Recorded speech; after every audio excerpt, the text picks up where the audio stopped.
Before the video starts, just a quick reminder to go check out the Chilling app. If you can't get enough content from me here on this channel, myself and other narrators here on YouTube are providing hours of unique and spine-tingling scary story narrations exclusively over on Chilling. There's new narrations for me added weekly, and there's new professional narrators constantly being added to the list. There's literally hundreds of hours of scary stories to binge on, from monsters, paranormal, thrillers, and true scary stories. The Chilling app even has classic novels, true crime stories, and chilling. So a few summers ago, the old ball and chain and I took the kids down to Florida for a week so they could visit Disney World. It was a win-win situation. They would actually stop hounding us to take them there while us grown-ups could soak up the tropics for a whole 7 days to experience what an actual summer feels like. Don't get me wrong, I love my native state of Maine, but the only thing scarier than Stephen King's books is the weather here. As the saying goes, don't like the weather in New England? All you gotta do is wait a minute. So we're down in Orlando for the week, and the arrangement is we'll spend 3 days at Disney World, with a day on either side where the grown-ups can do fairly grown-up things. So we're walking around the city, seeing some sights and baking in the Florida sunshine. I get the one thing I'd really been after, which was a huge Cuban sandwich.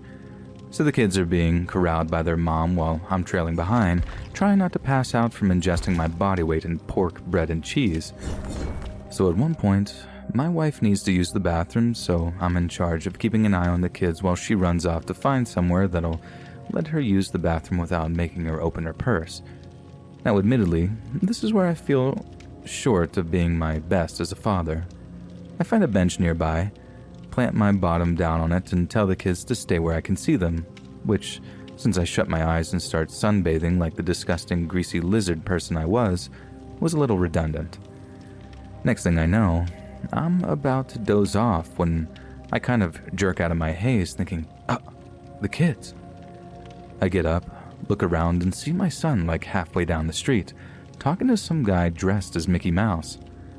I knew that the Disney characters appeared outside of the parks on occasion, but all the way in downtown Orlando? I was a little confused, but more relieved than anything since they hadn't disappeared into thin air, which would have ruined more than just our vacation, I can tell you that much. So I'm walking down towards Mickey when I start to realize there's something not quite right about him. The Mickeys in the park were super animated, being theatrical movements to keep the kiddies entertained and stuff. This one was anything but. While my kids are basically dancing around him, wicked excited to see him outside of the parks, Mickey is just kinda staring at them. Almost like Mickey Mouse had taken a few Mickey pills. Sorry, dad joke, comes with the territory. But it's only as I get really close do I start to really see how this particular Mickey isn't just acting wrong. He looks wrong too. It wasn't just that shape and color of his copyright-dodging costume was all off kilter, it was the fact that it was filthy.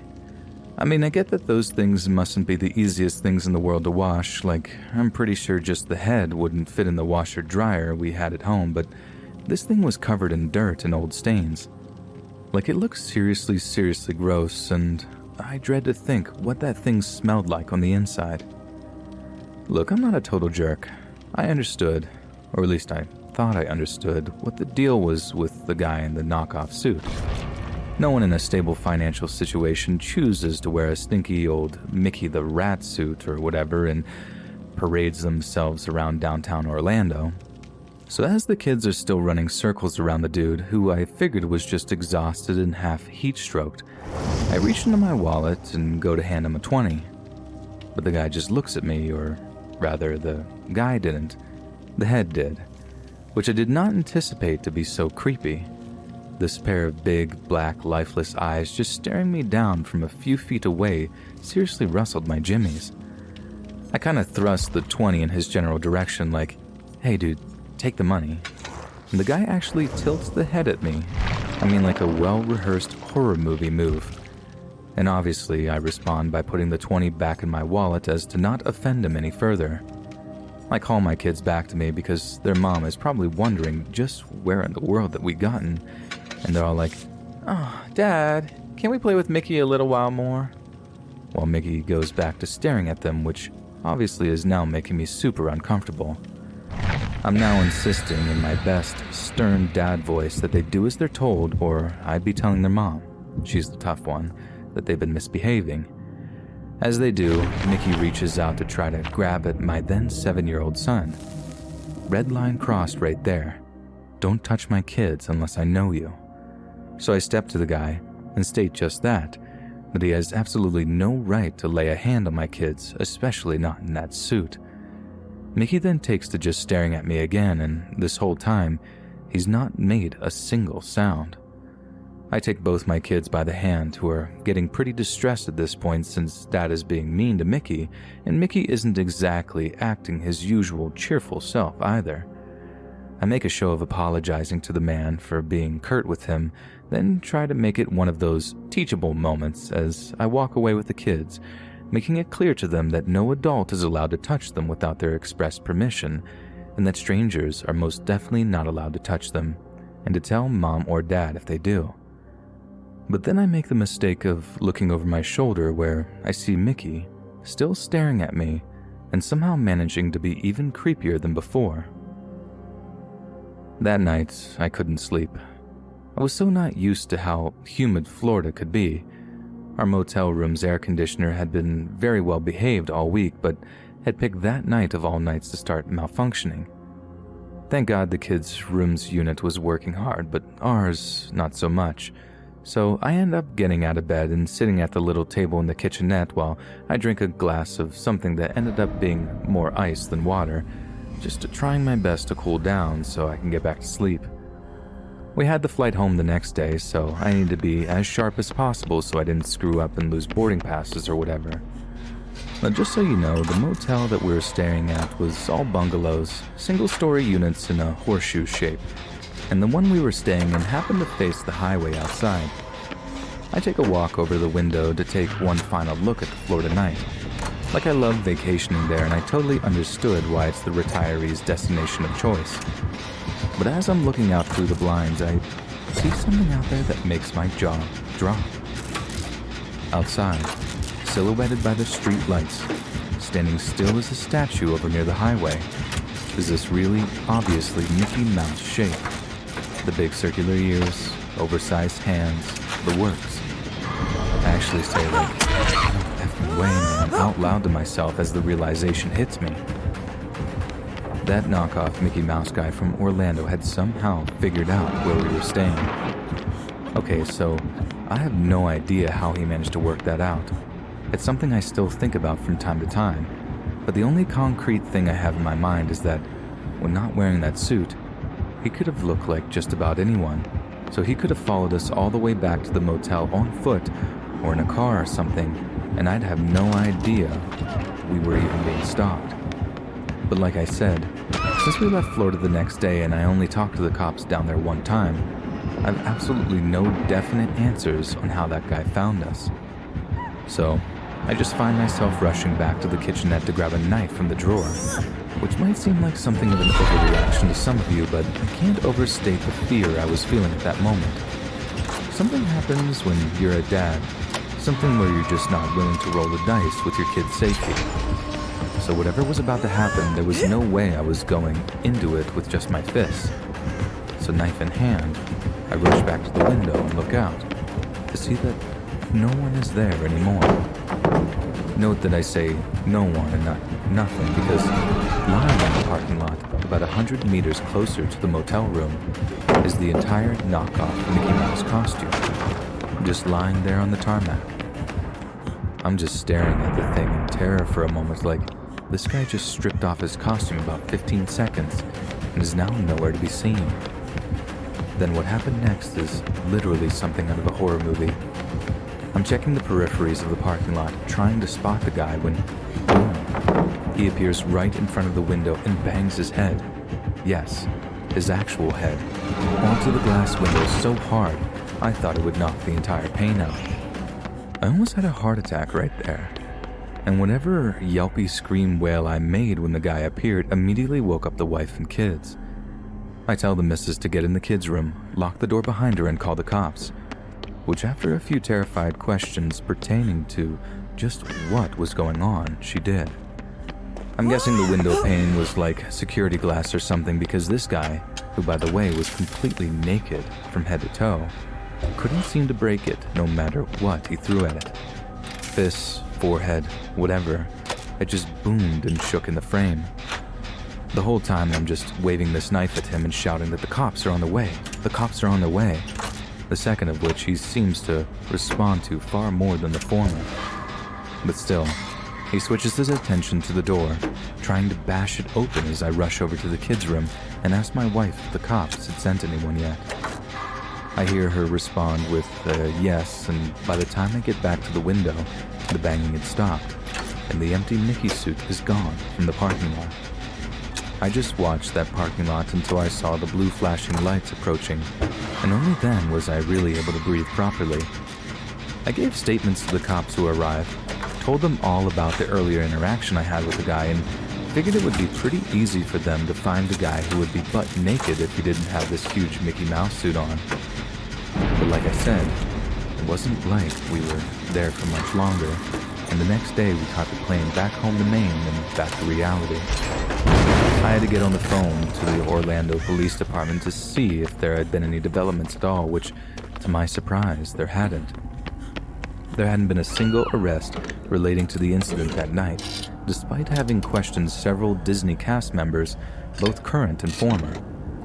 I know that might seem like a really anticlimactic way to end the story, that no one was caught, nothing was resolved, and I have absolutely no revelatory or illuminating piece of info to share to make you all be like, oh my god, the call was coming from inside the house or something.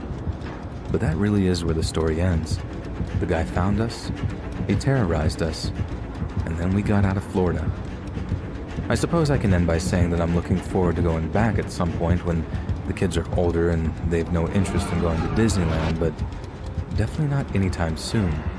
And definitely not to downtown Orlando.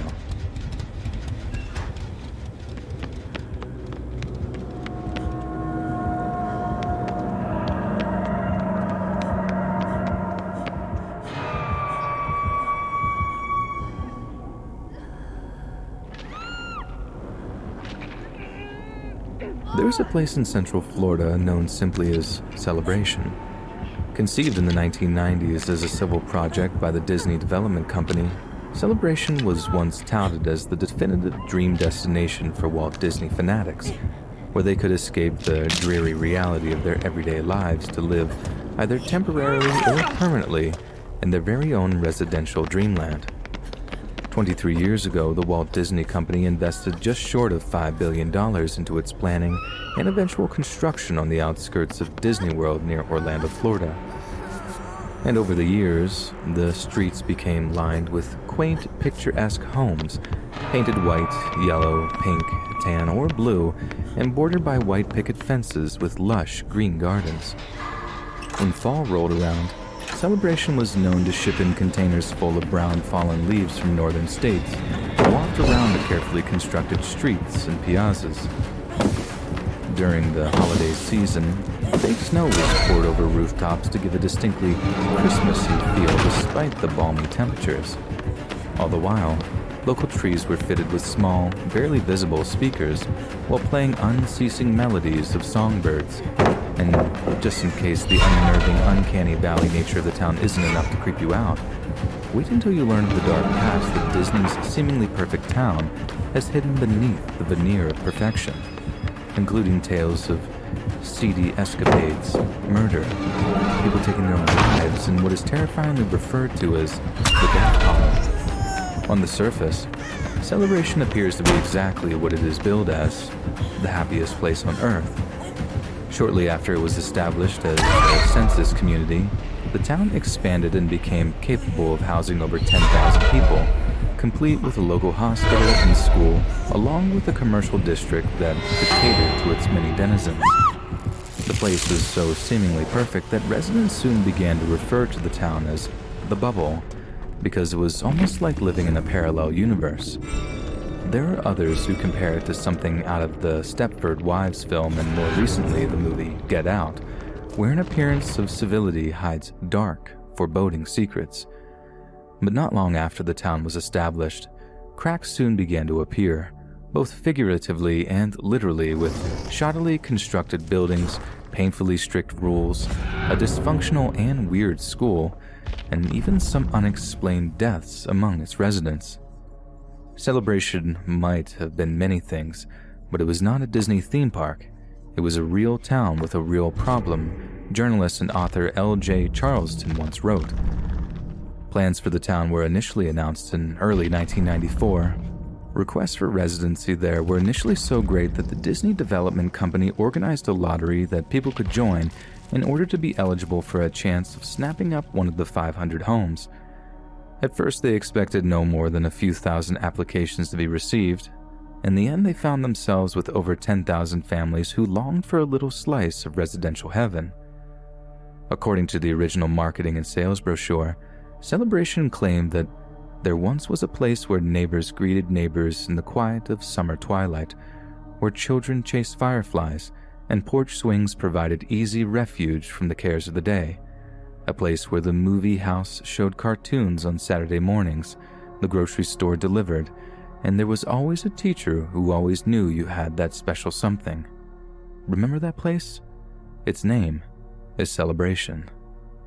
Yet as residents arrived in their droves, complaints of the painfully artificial prettiness and physical imperfections began as a trickle of gripes and grumbles grew into a torrent of discontent. Supposedly, it was compulsory that every single new home had to have the image of Mickey Mouse displayed somewhere on the property, and that was just one of the plethora of rules in the 160-page regulations book that residents were expected to follow. Other rules stated that only a certain variety of plants were permitted to be growing in the town's gardens, and special pathways were said to have been constructed at the rears of homes to conceal garbage cans and vehicles, which were said to be unsightly. This is on top of the fact that residents were said to have only been allowed to have certain colors of curtains and had to keep their carefully cut lawns at a specific uniform length. Jan and Ori Scheisel, a retired couple from Michigan and longtime residents of Celebration, told a British newspaper that if you're not one for rules and regulations, we can promise you really don't want to live here. They told a visiting journalist that no two adjoining houses could look alike, how no household could have more than 2 vehicles visible in its driveway, and that blinds or curtains could be any color at all, but had to be white on the outward-facing side to give the homes a uniform look.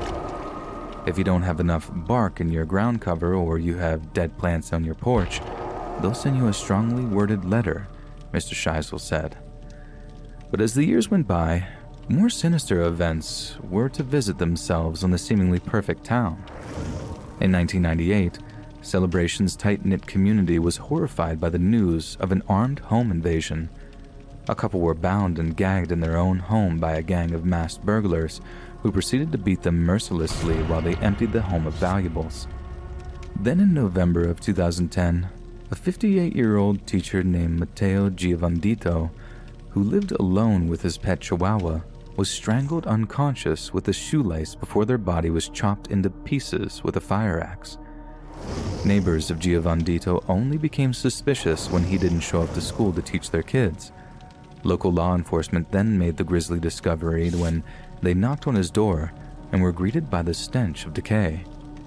David Israel Murillo, who was homeless at the time, received a life sentence for the murder. He tried to defend his actions to police by saying that he flew into a rage after Mr. Giovandito tried to assault him. In the aftermath of the murder, former students of Giovandito confessed that he had touched them after inviting them to sleepovers at his house. One student's mother detailed that Mr. Giovandito, who she referred to as a cunning predator, developed a close relationship with her 10-year-old son. She claimed the teacher assaulted her son while on school trips to countries including Mexico, Japan, and China. But the boy suddenly cut ties with Giovandito, and she later learned that he had been abusing him for years. Then, just days after Matteo Giovandito's death, a neighbor of his named Craig Fouché barricaded himself in his own house for around 12 hours and began shooting at police officers outside, who had only showed up to question him regarding the murder. No officers were hurt in the shootout, but when they gained entry to the house, they found Mr. Fushi dead from a self-inflicted gunshot wound.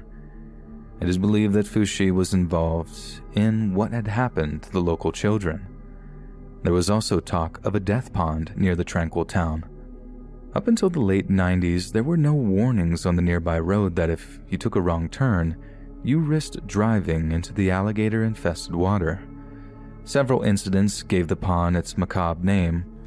Perhaps the most infamous concerned 3 young men who had been vacationing in Florida during the summer of 1998 before they mysteriously vanished. Their bodies were discovered 9 months later inside a car at the bottom of the lake. A 2-year-old boy was also eaten by an alligator as he played by the pond's edge. A property investor named Malcolm Longley, who had been relocated to Celebration from Maidenhead, also claimed that there was a sleazy element to life in Celebration, with the act of wife-swapping being widespread. "We call it Celebration Separation," he said during an interview in 2010. "Pretty much all the British people I know who have moved here have come happily married and ended up divorced. It's an incestuous town, and there's an element of wife-swapping. I never met swingers that much until I came here." He admitted that he had seen some move to Celebration to hide away from problems and find some fairy tale ending, but they don't get it.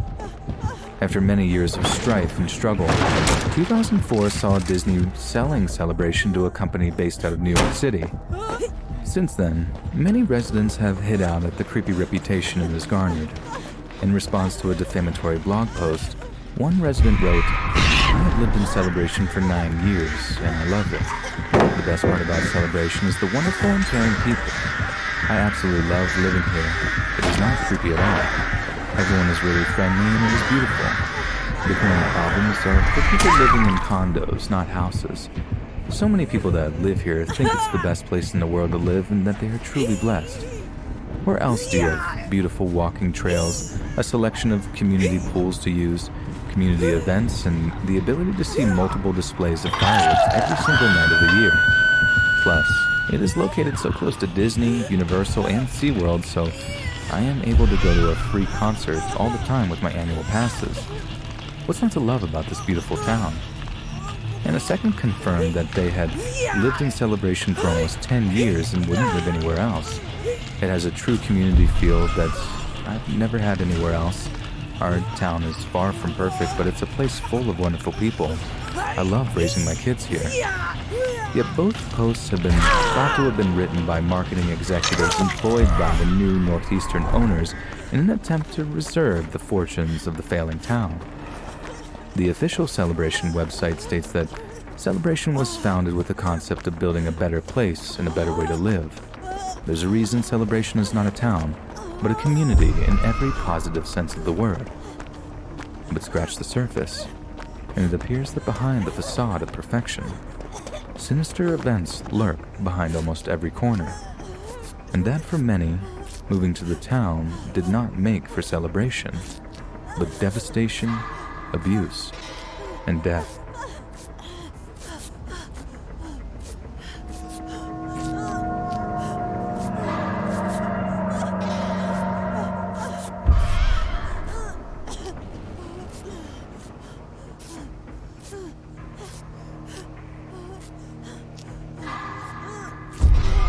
It's every kid's dream to go to Disney World, right?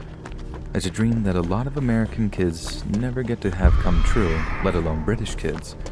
So I always felt extremely fortunate and privileged that my parents were not only financially capable of taking our family over to Florida for a couple weeks, but also that they actually put the time aside to do something like that. In all likelihood, they probably didn't want to. I mean, no offense to anyone that does, but what kind of actual grown-up wants to spend all that time queuing up for rides in the baking hot sun after paying for overpriced churros and chocolate sauce? That's not even touching on the pure scam that is Disney dollars. But still, my parents relented to mine and my sister's pleas to take us all the way across the Atlantic to arguably the craziest state in the Union, Florida. This happened a long time ago, back in 1998, so excuse me if I misremember any details about the park itself. But I remember the year pretty clearly because of the game StarCraft had just come out, and I was fortunate enough to pick up a copy in the US before it was even commercially available in the UK. To 10-year-old me, Florida was like the land of the lost or something. I mean, it had actual dinosaurs, i.e.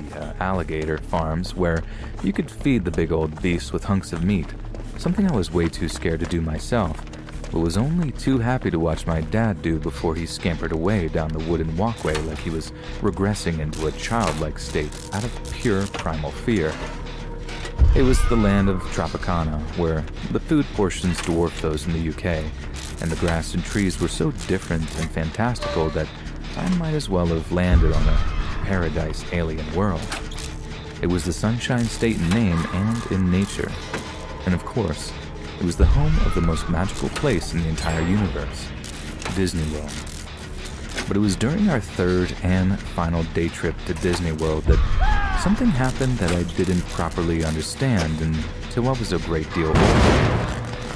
The truth of which my parents tried their best to shield me and my little sister from for as long as they could. And this is how it happened.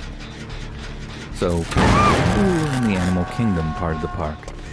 I was always really interested in natural history when I was growing up, so I was particularly excited to see this part of Disney World, and was incredibly happy and excited to be there. I had to wait 3 whole days at Disney before we finally got to see that particular part of it, and every other kid there seemed to be just as happy as I was, all except one.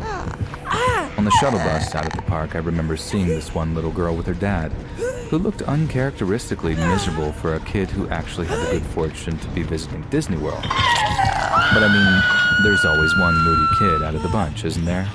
One who never seems to have any fun no matter what's happening. So honestly, as confused as I was about it, I forgot about it pretty quickly as my own excitement at seeing all the animals quickly overwhelmed me.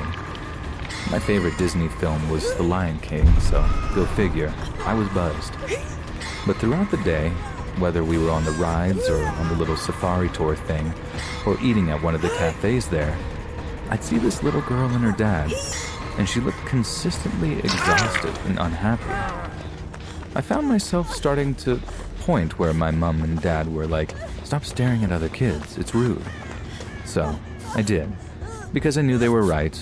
Of course it was rude to stare, and besides that, the little girl seemed awfully upset, and surely me just staring at her would only make it worse.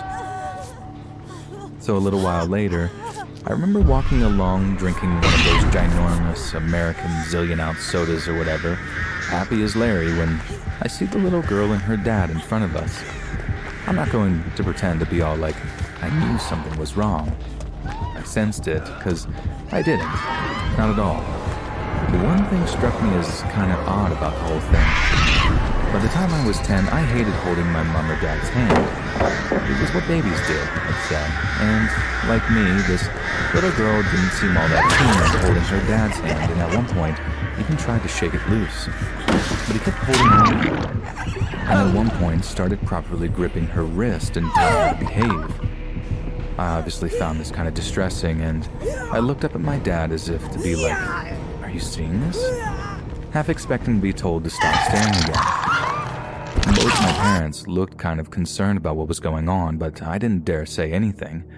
I was old enough to know that some kids misbehave sometimes, and people around had that kind of cringy, pretend it's not happening kind of feeling about them. Only then, instead of just calming down, the little girl just bursts into tears and starts wailing, "I want my mommy, I want my mommy," while the guy is trying his best to calm her down, all like, "We'll get you to mommy soon, sweetie," and all this other stuff that he was saying. What happened next is kind of a blur in my memory. There was just a lot of commotion. But this is how my dad tells the story from his perspective. Apparently, while the little girl was waiting, my dad hears her blatantly say, "I want daddy, where's daddy?" And the way he tells it, the mood in the crowd around us like visibly shifts as it suddenly becomes obvious that this guy that had been taking her around the park was not her father. There's slight hesitation though. No one actually acts on the revelation for the first few minutes or so, and for good reason. The guy might have been her uncle, a family friend, a legal guardian, or carer. There was nothing evidently insidious about it. That is until the guy snaps at her in a way that is distinctly unparental. Apparently some other American dad was all like, "Is there a problem, buddy?" or something, and the guy is quick to calm the situation down by telling him that, no, there's no problem, the little girl's just having a temper tantrum. Then someone asks if the guy is actually the girl's dad, to which he apparently replies, yes, before trying again to reassure the gathering crowd that everything was okay and that she was just having a tantrum. Now the next part I remember pretty clearly, because the girl shouted something before the man with her clamps her hand over her mouth so hard it sounded like a slap. My mom starts pulling me and my sister away from the scene since it was starting to turn ugly, like really ugly, really fast. According to my dad's version of it, what the girl had screamed before the guy tried to shut her up is that he wasn't her dad at all. Not only that, but he had took her. And that's when it starts getting confusing for me again, because all kinds of people started moving forward and blocking my view, and all this shouting and moving kicks off. But I do remember seeing this tubby woman shoving her way through the crowd of people, with that same little girl in her arms, who by that point was just sobbing uncontrollably. After that, I remember seeing the crowd that had formed around the guy begin to sway and shift. There were shouts and screams. I mean, like the kind of screams that were so intense, frightening, that they made me shake and shiver with fear, and had my little sister bursting into tears. By the time park security showed up, who 10-year-old me just assumed were the police, the crowd began to disperse, and I distinctly remember seeing the man who had apparently taken the little girl from God knows where, pinned to the ground with someone on top of him. That's about the only part that I can remember crystal clear to this day. A lot of my memory has been filled in with my mom and dad's retelling of the event, but the image of that guy's rage, how it twisted up in his features, is still burned into my mind. And it's been made all the more sinister by the fact that I now know what he was so angry about. He'd taken that girl and kept her pliant because he'd promised her a trip around Disneyland. She was probably so keen to go that she just hadn't fought back, and God knows what he was intending to do with her afterward. But that chance had been taken away from him by a bunch of do-gooders. At least, that's the way I imagine he thought of it. Playing this sick long game of lulling his prey into a false sense of security before he finally got his way with her. Not that I realized any of that at the time. To 10-year-old me, it was all just this big mess of confusion and fear. But knowing that whatever was going on was just very, very wrong. We have no idea what happened to the man or the little girl after that.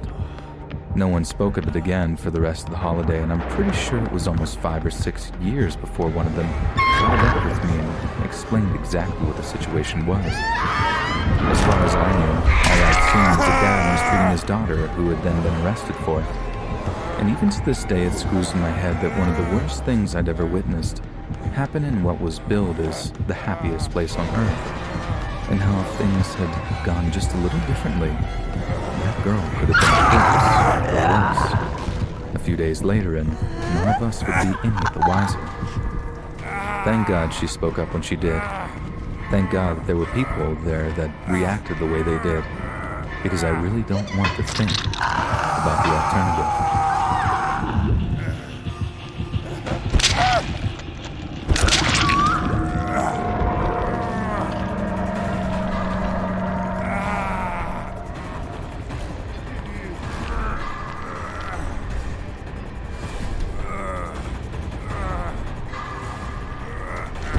Back in 1999, I used to work at Disney World down in Orlando, Florida. I was a custodian, which is really just Disney World's fancy way of saying janitor. We mostly worked when the park was closed to clean the place up, empty the trash, and treat all the water features around the park with cleaning chemicals to keep them from getting stagnant and smelly. But there was also a little guest interaction involved too, including things like giving directions, helping guests plan their day, and answering the millions of questions they'd have about the park. So I suppose my job was 70% janitor and 30% walking information point. There were major perks, but there were huge downsides too. I'd get disgruntled guests coming up to me and complaining about the stormy weather, as it meant that some of the rides were closed for a few hours. So I'd have to deal with that, just smiling and nodding and sympathizing, but sometimes I swear it was like they wanted me to clap my hands and just magically disappear the clouds above our heads as if I had the power to do it. Like it's not my fault you choose to visit Disney World during a freaking hurricane season, dude, but make better choices, would you? I had to deal with lost children a few times too, and I also had to take valuable items to Lost and Found in Main Street, which was fun as it meant you could wander through Magic Kingdom on your way to the Lost and Found. That was one of the good things about being a custodian. You're allowed to walk all over the park, within reason. For instance, if a guest wanted directions to Space Mountain, I could walk them over to Tomorrowland instead of just telling them how to get there. This worked well when trying to communicate with guests who didn't speak any English. I had a lot of good times during that job. The whole team was like one big family. But I suppose that's why what I'm about to tell you happens to be probably the worst thing that's ever happened in my entire life, and why it still kind of messes me up 21 years later. So this happened on the second weekend in February of '99. The actual park opened at 11 a.m., so we used to spend the first 2 or 3 hours of our shifts basically doing cosmetic things, testing rides, and generally making sure the park was ready to go for the day. The morning section of my shift involved helping out with cleaning and prepping Fantasyland and Tomorrowland. So at one point, I'm walking through the park and I see this guy, Ray, up on the platform for the Skyway in Fantasyland. He's sweeping away, whistling to himself, generally being the cheerful guy that he was. Ray was in his 60s at the time and had already been with us for like a year. Everyone liked him. He was older than most, but he was super chilled out and friendly and always willing to help out his fellow cast members. Like I said, we were one big family like that. We worked together, partied together, and some of us even lived together. I called up to him like, "Morning, Ray Ray." He just smiles down at me, returns the greeting and waves a little before going back to his sweeping. It was a beautiful morning. Everyone was in a good mood. It was another day in literal paradise in my mind. So I'm walking towards Tomorrowland for a few more minutes when I hear like this slow electric whirring sound above my head. The sound of the Skyway starting up as the 4-person gondolas start moving along the track. I still feel terrible that it took me as long as it did to realize what was so wrong about the situation. It was a Sunday morning and I was pretty tired and slightly hungover from having gone out drinking the night before with a few of the other cast members. Honestly, it took me a little while to start blaming myself for not having prevented what happened, because I figured that if I'd been a little sharper, I'd have been able to really help. But then it hits me. The gondolas are moving, pretty fast too, on their first test loop, and Ray is still up on the platform. Someone has switched on the Skyway and they hadn't checked if the thing was clear or not. So I just started running back the way I'd walked, following the platform of the Skyway and hoping I'd catch up to Ray before the gondolas reached him. I was running as fast as I could, trying to catch up with the lead gondola, but just couldn't seem to close the distance in time. I look up and see Ray whistling away to himself with his back to the gondolas, just not seeing them at all as they're approaching. So I start shouting to him and trying to warn him before the gondolas knocked him off the Skyway, which are like 60 feet up in the air. He hears me, turns around, and is obviously horrified to see that someone had turned the Skyway on before checking if it was clear. He has this mix of anger and fear in his voice as he turns back around and starts moving as quickly as he can away from the gondola, but he just couldn't move fast enough. The thing caught up with him pretty quickly, but it didn't knock him off right away. Ray grabbed onto the gondola and tried to pull himself inside of it to stop himself from falling, but he just wasn't strong enough. And all of a sudden I'm watching him dangling from the thing, in danger of falling the whole 60 feet onto the concrete below. I'm just shouting up to him, "Hang on, Ray, just hang on." But there was nothing I could do. I just had to watch him struggle to hold on to that gondola as it moved along the Skyway, knowing it was only a matter of time before he lost his grip and fell. I can see Ray looking over his shoulder and down at the ground below him every so often, and I'll never, ever forget the look of absolute terror on his face, or that feeling of pure helplessness I felt as I watched the whole thing unfolding. Then the gondola starts passing over these flower beds instead of just pure concrete. I figured the soil and plants would have to be a better option to fall onto. It had to be. So I just start shouting, "Jump, Ray! Jump the flower beds! Let's go!" Then I don't know if he deliberately let go or just lost his grip, but he fell, 60 whole feet down, landed with an audible thump in the flower beds below him. Watching him fall was like slow motion or something. He seemed to fall so slowly, but I guess that's just because he had such a long way to fall. He was in a bad way when I reached him. He wasn't moving at all. He just laid there among the flowers, all glassy-eyed, and he wheezed and groaned in agony. And in the moment before I ran off to get help, I saw him spit up blood onto his bottom lip and chin. I was in tears by the time I found another cast member to help out, begging them to call 911 so we could get an ambulance out as fast as possible. Emergency services got there less than 20 minutes later, and they carried Ray out of the park on a stretcher before driving him over to Orlando Regional Medical Center. We all prayed that he'd be okay, and it brought us all a great deal of hope that he'd actually landed on the flower beds and not on the straight concrete, which definitely would have killed anyone who'd fallen that far. But a few hours later, we got word that he hadn't made it, that his injuries were so bad that he had passed away despite what the hospital staff had done for him. The fall caused too much trauma, too much internal bleeding, and he had slipped away after they'd operated on him to drain the blood from his lungs. We were all absolutely devastated to have lost such a cheerful, charming, and dedicated cast member. Ray made all of our days just that little bit brighter, and it would be impossible to really replace him. I felt for his family, I felt for his friends, but I really felt for the cast member who had turned on the gondolas before making sure the skyway was clear. Technically, Ray should have been done with his sweeping by that time in the morning, but like I said, he was dedicated and the kind of guy who didn't finish a job until it was properly done. The person had turned on the skyway, who I won't name, was totally inconsolable. So much so that they had to be put on leave before they eventually quit. They blamed themselves for Ray's death, saying they should have checked the cameras, done a walk around to make sure the platform was clear. It was no one's fault. I've come to terms with that. It was a simple breakdown of communication, and it could have happened to anyone. It wasn't my fault. It wasn't Ray's fault. It wasn't the Skyway operator's fault. It was just a horrible twist of fate.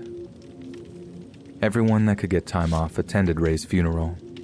We all wanted to be there for his family as best we could to assure them that their husband and father was one of the sweetest guys we'd ever known.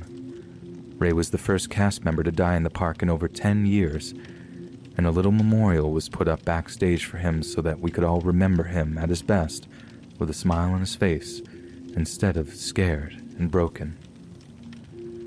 Rest in peace, Raymond Barlow.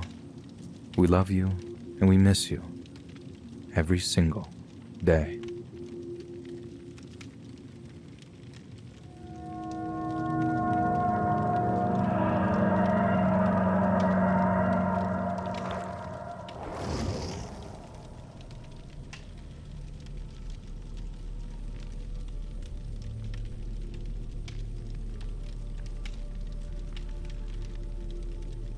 I grew up a military brat in San Diego, California. My dad was in the Marine Corps for 25 years, eventually reaching the rank of gunnery sergeant before he retired in 2011. I'm really proud of him and I love him very much, but I won't sugarcoat it. Growing up with a parent in the military wasn't easy. He wasn't at home much, and when he was something of a disciplinarian. I didn't have nearly as much freedom as some of my friends did, but that was as much of a boon as it was a burden because it kept me on track at school and gave me the means to get into a good college later on in life. But without a doubt, the worst part of him being in the Marine Corps was when he had to go to war. Although he wasn't part of the initial invasion force, Dad was deployed in Iraq in June of 2003. I was 11 years old at the time, and it really sucked having to say goodbye to him. No matter how much he tried to reassure us that he would be okay, I was old enough to be acutely aware that it might well have been the last time I ever got to talk to him, the last time I ever got to hug him, the last time I'd ever get to see him alive. Needless to say, the next 6 months were some of the most stressful of my life. Every little news report I saw on the TV gave me the worst anxiety, and every time we got news that a serviceman had died over there, I feared for the worst. Mom tried to shield me as best as she could, but as the risk of sounding a little full of myself, I was smart, inquisitive, and sensitive as a kid, and she could only do so much to keep me from worrying. So in September of 2003, Mom decided to take me to Disneyland for the weekend to take my mind off of things. To be honest, it was exactly what I needed. I was hugely into Disney movies when I was a kid, and although I'd been over to Disneyland a few times before, being so stressed around the house meant seeing it again was like doing so through fresh eyes. I took pictures with as many of the characters as I could, and each ride me and Mom went on seemed to alleviate my anxiety and depression that little bit more. The whole first day was going wonderfully well. That was until we got in line to ride the Big Thunder Mountain Railroad. I'm pretty sure it was about 11:30 by the time we got into the little rail cars for the ride itself. Everything was going smoothly at first. We're speeding along, all these twists and turns, until we hit the little fake desert setup and then up an incline into a dark tunnel. I just remember feeling like this jolting sensation shaking cars, all while we're in the dark, then this horrible grinding of metal and a thud before people in the cars in front of us started screaming. Everything came to a sudden stop, and everyone was all really shaken up from it. But it's then that I heard some of the worst things I've ever heard in my life. This woman starts asking out loud, Mark, wake up. Wake up, Mark. We're all mostly in the dark, but there's a little bit of light coming from the openings of the tunnel on each side of us. And I remember seeing how some of the cars weren't even on the tracks anymore, and that the cars in front of us were all wet and shiny with some kind of fluid, a fluid that I would only later realize to be someone's blood. In the moments after the rail cars came to a stop, people started clambering out of them and walking down the tunnel as fast as they could, calling out that someone was hurt really bad and that we needed help up there as soon as possible. As me and my mom climbed out of the rail car and followed, I could see that the train car thing at the very front of the coaster had derailed, and that the rear of the thing had mounted the car behind it. It was only then that I realized that whoever was in the car behind it would have taken the full force of that thing as we sped up that incline. But there were also people in the cars ahead of us who were trapped by it, stuck in the rail cars and unable to get out because of the way they were positioned in the tunnel. Thankfully, me and my mom were on track, so we just getting out. I think it took another half hour before firefighters could get them out so that paramedics could treat them before taking them to the hospital. All the people that could get out were herded off by park staff towards the River Bell Terrace, where a medical treatment area had been set up. Like I said, me and Mom were mostly okay, just a little shaken up from the whole thing. But there were people with some pretty serious injuries who hadn't been so lucky, and we later found out that the guy who had been in the first car had actually died of his injuries. It's horrendously tragic that someone should lose their life when all they wanted to do was go to Disneyland to have some fun on a few roller coasters. And I know it's kind of messed up for me to think of it like this, but we got really lucky that day, as way more people could have died, and honestly, I was surprised when I found out that it was only one person that lost their life that day. At least half the riders on the coaster could have died from the way that train just straight up mounted the cars behind it. Since that day, I've never, ever ridden a roller coaster, and theme parks in general just kind of creep me out. I know they're super fun, and I hope I get past my fear of them one day, but for the time being, I'm more than happy to just avoid them and stay safe, because even the sound of people screaming on them reminds me of Big Thunder Mountain. and the way that poor woman just kept screaming for her husband or son or whatever to wake up.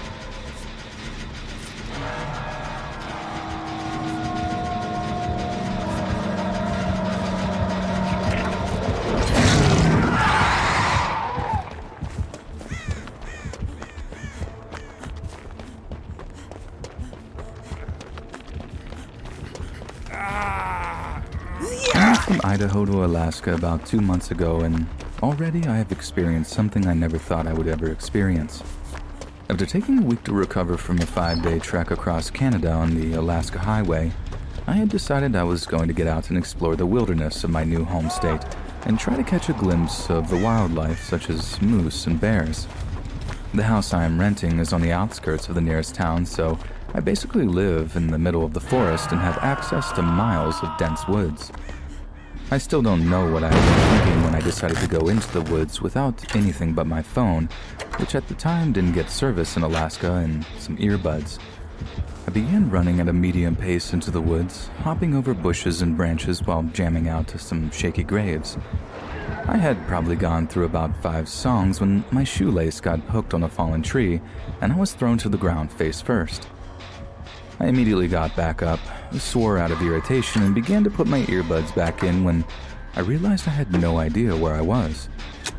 At some point, I had lost my sense of direction and had only but a faint idea as to which direction I had came from. I started to run the way I thought I had come from when I began to panic and second-guess myself, when I realized I should have come out into my backyard ages ago. I didn't want to panic because I knew that it would make everything worse if I did, and I started to try and pinpoint the right direction. Of course, I eventually realized that I was hopelessly and utterly lost without the slightest indication of which way would bring me to some sort of civilization.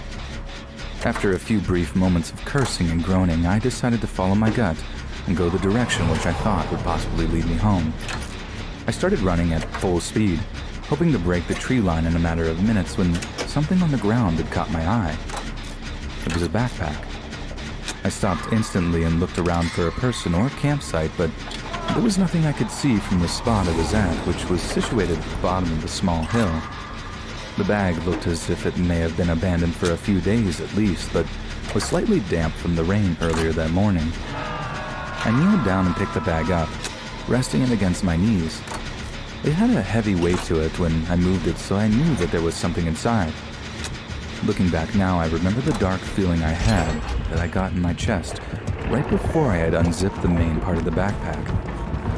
Inside, there were bags that I immediately knew was an assortment of illegal drugs and items used to administer them.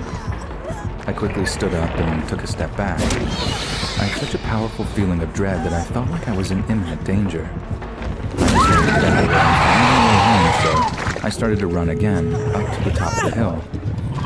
I was hit with a wave of excitement when I saw a house at the bottom that was buried in the trees. I'd begun to make a start for it when something in my head told me to stop. The thought entered my mind that what I had just discovered was awfully close to this house. I wanted so badly to be out of the woods and find some form of civilization, but something told me that it wasn't safe. I ran away from the house along the tree line, hoping that I would possibly stumble upon another house. After about 10 to 15 minutes, I stumbled into a neighborhood of sorts and asked a man working in his yard for directions. He was kind enough to drive me home and assure me that everyone gets lost in Alaska at some point. As soon as I got home, I showered and chugged some water and then immediately called the police to report what I had seen. However, due to the fact that I had no idea where I was, I couldn't tell them where to find the drugs or where the house was, so my report was basically useless. I just would have felt guilty if I hadn't have at least said something. I've driven all over the area down different roads trying to find the house, but I never have. It's probably for the best though, because I don't want to get caught up in something I shouldn't be. I'm glad I had listened to my gut and kept running from that house, because people in possession of such a large amount of illicit substances, I can only assume, would be extremely dangerous. Liberty Bibbity. Hi. Liberty Mutual customizes your car insurance, so you only pay for what you line.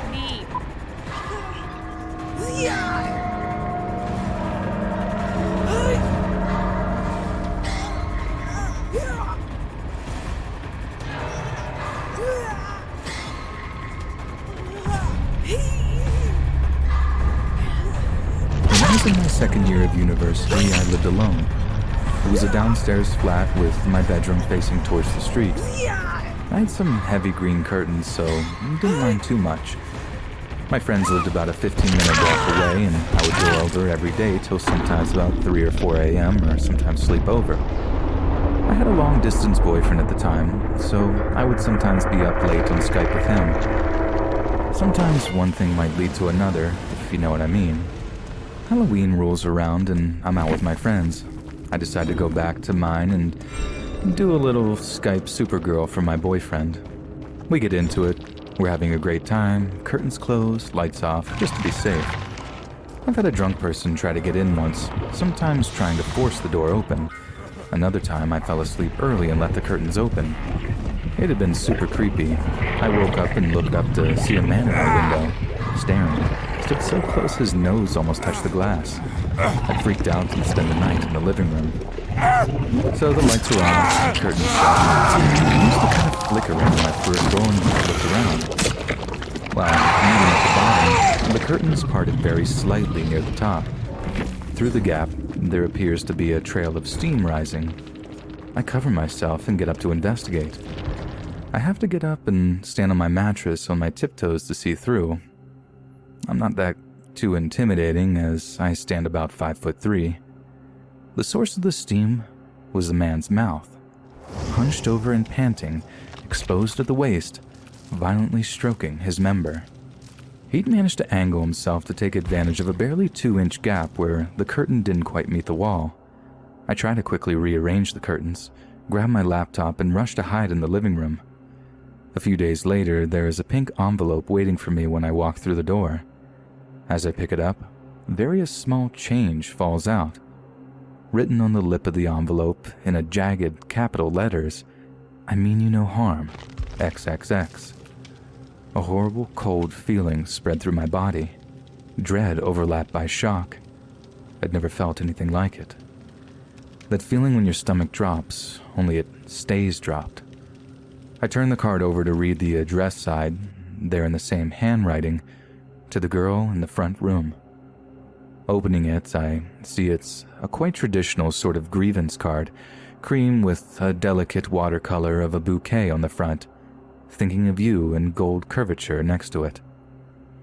The inside was completely covered by a message in all capitals, some letters backwards and words misspelled. I gave the card to the police, so can't recite the whole passage verbatim, but the essence was, "I'm an old man who has lived on the street for a long time." Wasn't sure if it meant my street or the streets in general, more on that later. "You made me the happiest I'd ever been in my life on Halloween, and I'm sorry I scared you. You were very beautiful. I love to watch you whether you're working on your computer or touching myself. Please leave your curtains open just a little bit more for me. Each time you do this, I will post a couple of pounds through the letterbox. Signed, Ken, XXXXXX." I called my friends, then got the police to come round. Basically, they couldn't really do anything. They took the card as evidence, gave me a case number, and said that they would get the patrol car to drive past my house for the near future. I stayed at my friend's for a week and had one of them stay over at mine after that. That wasn't quite the last of Ken. Sometimes there would be a knocking on my window, but I kept my curtains 100% closed. 3 or 4 months of no incidents later, we got snow. I was leaving my house, now in the habit of checking my curtains every time I left or got back to the house. I see a set of footprints tracing the entire front window, back and forth, like someone had been pacing, searching for the tiniest gap to peer in. After I moved, my friend had a job where she could check the local electoral register. We did find that a K. Mordew lived on my previous street, but that was as far as our investigating went. Because it was a studenty area, I would walk past that house on my way home for the next 2 years. A while after I moved out, I saw that the windows had been completely covered in newspaper, stuck from the inside. It seemed like someone else was having trouble with Ken still coming around.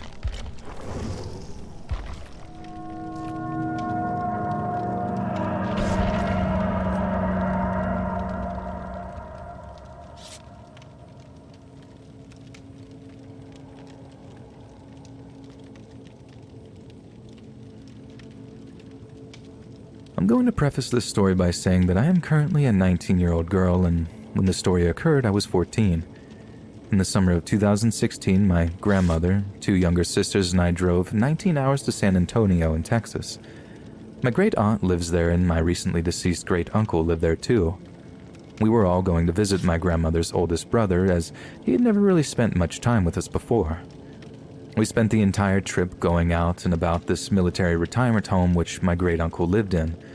We went to a neat little thrift shop that was a part of the community, and I bought a really old letter opener which I pretended was a dagger to freak my friends out with. The trip went well. We were there for about a week. We said our goodbyes to our distant relatives, and my grandmother told my sisters and I that she wanted to visit the Holocaust Museum before we left Texas and started our long drive. The museum had, and still has, a picture of her father in it. He was one of the first American doctors to get to Dachau, which was a concentration camp, and the picture is taken in front of a rather large pile of innocent people whose lives were stolen at Dachau, while my great-grandfather stands behind them with a look of sorrow. My sisters and I readily agreed to go.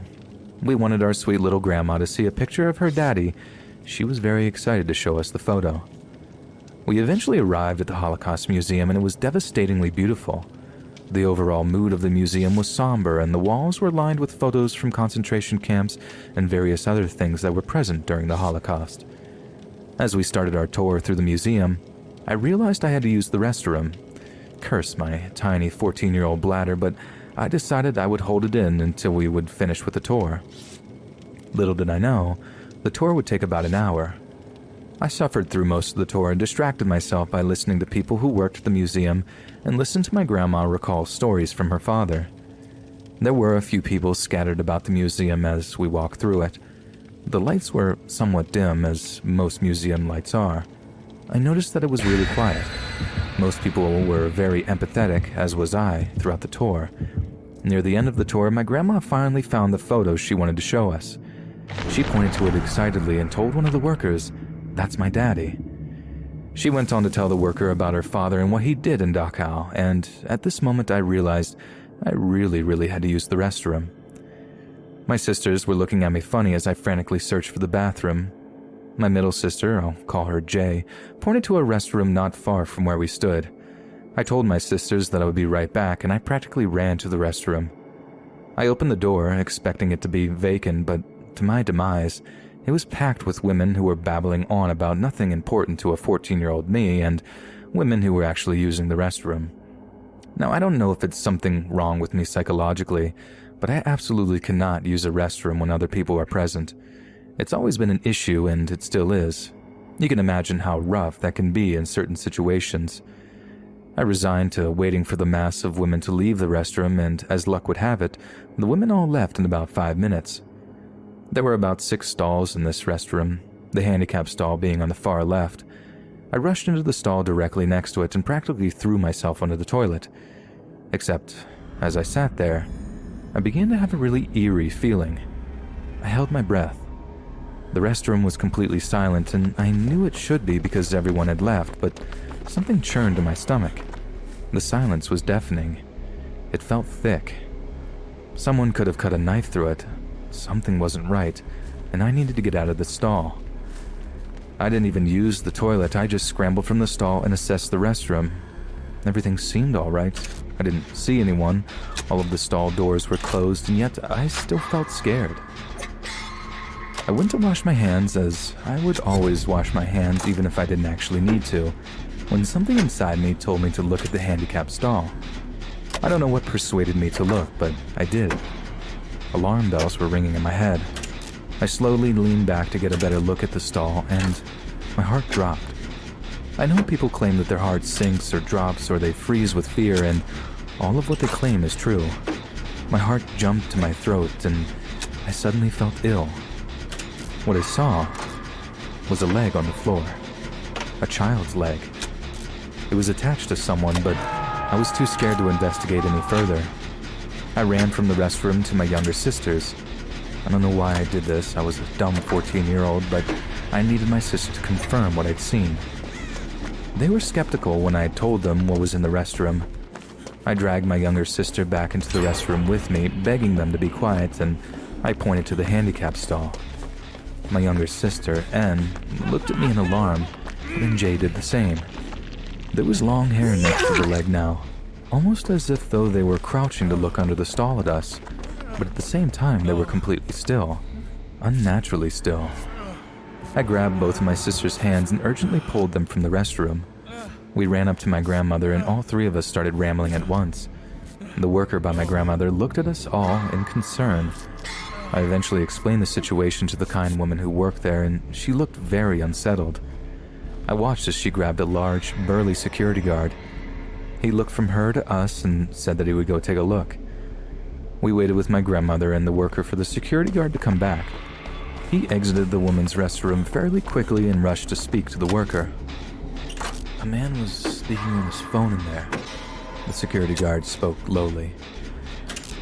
My heart seemed to drop a little more. I saw a child's leg in there. There wasn't a man in there too, was there? I thought. The woman glanced at my sisters and I before listening to the security guard again. The security guard confirmed that there were 2 people in the handicap stall, and by this point my grandmother was freaked out enough to say it was time for us to leave. The security guard had readily agreed. I'm sorry to say that we didn't stick around to find out what that man was doing in the woman's restroom and the handicap stall with a child on the floor. I didn't get to find out why they were so silent that I couldn't hear them breathing in the stall next to me, or why he was on the phone after I rushed out. I will say, though, that this experience left me with an even bigger fear of public restrooms, and since I have such a wild imagination, I did not sleep that night. Images of that leg and thoughts of someone trying to peek at me either over or under the stall haunted me all night.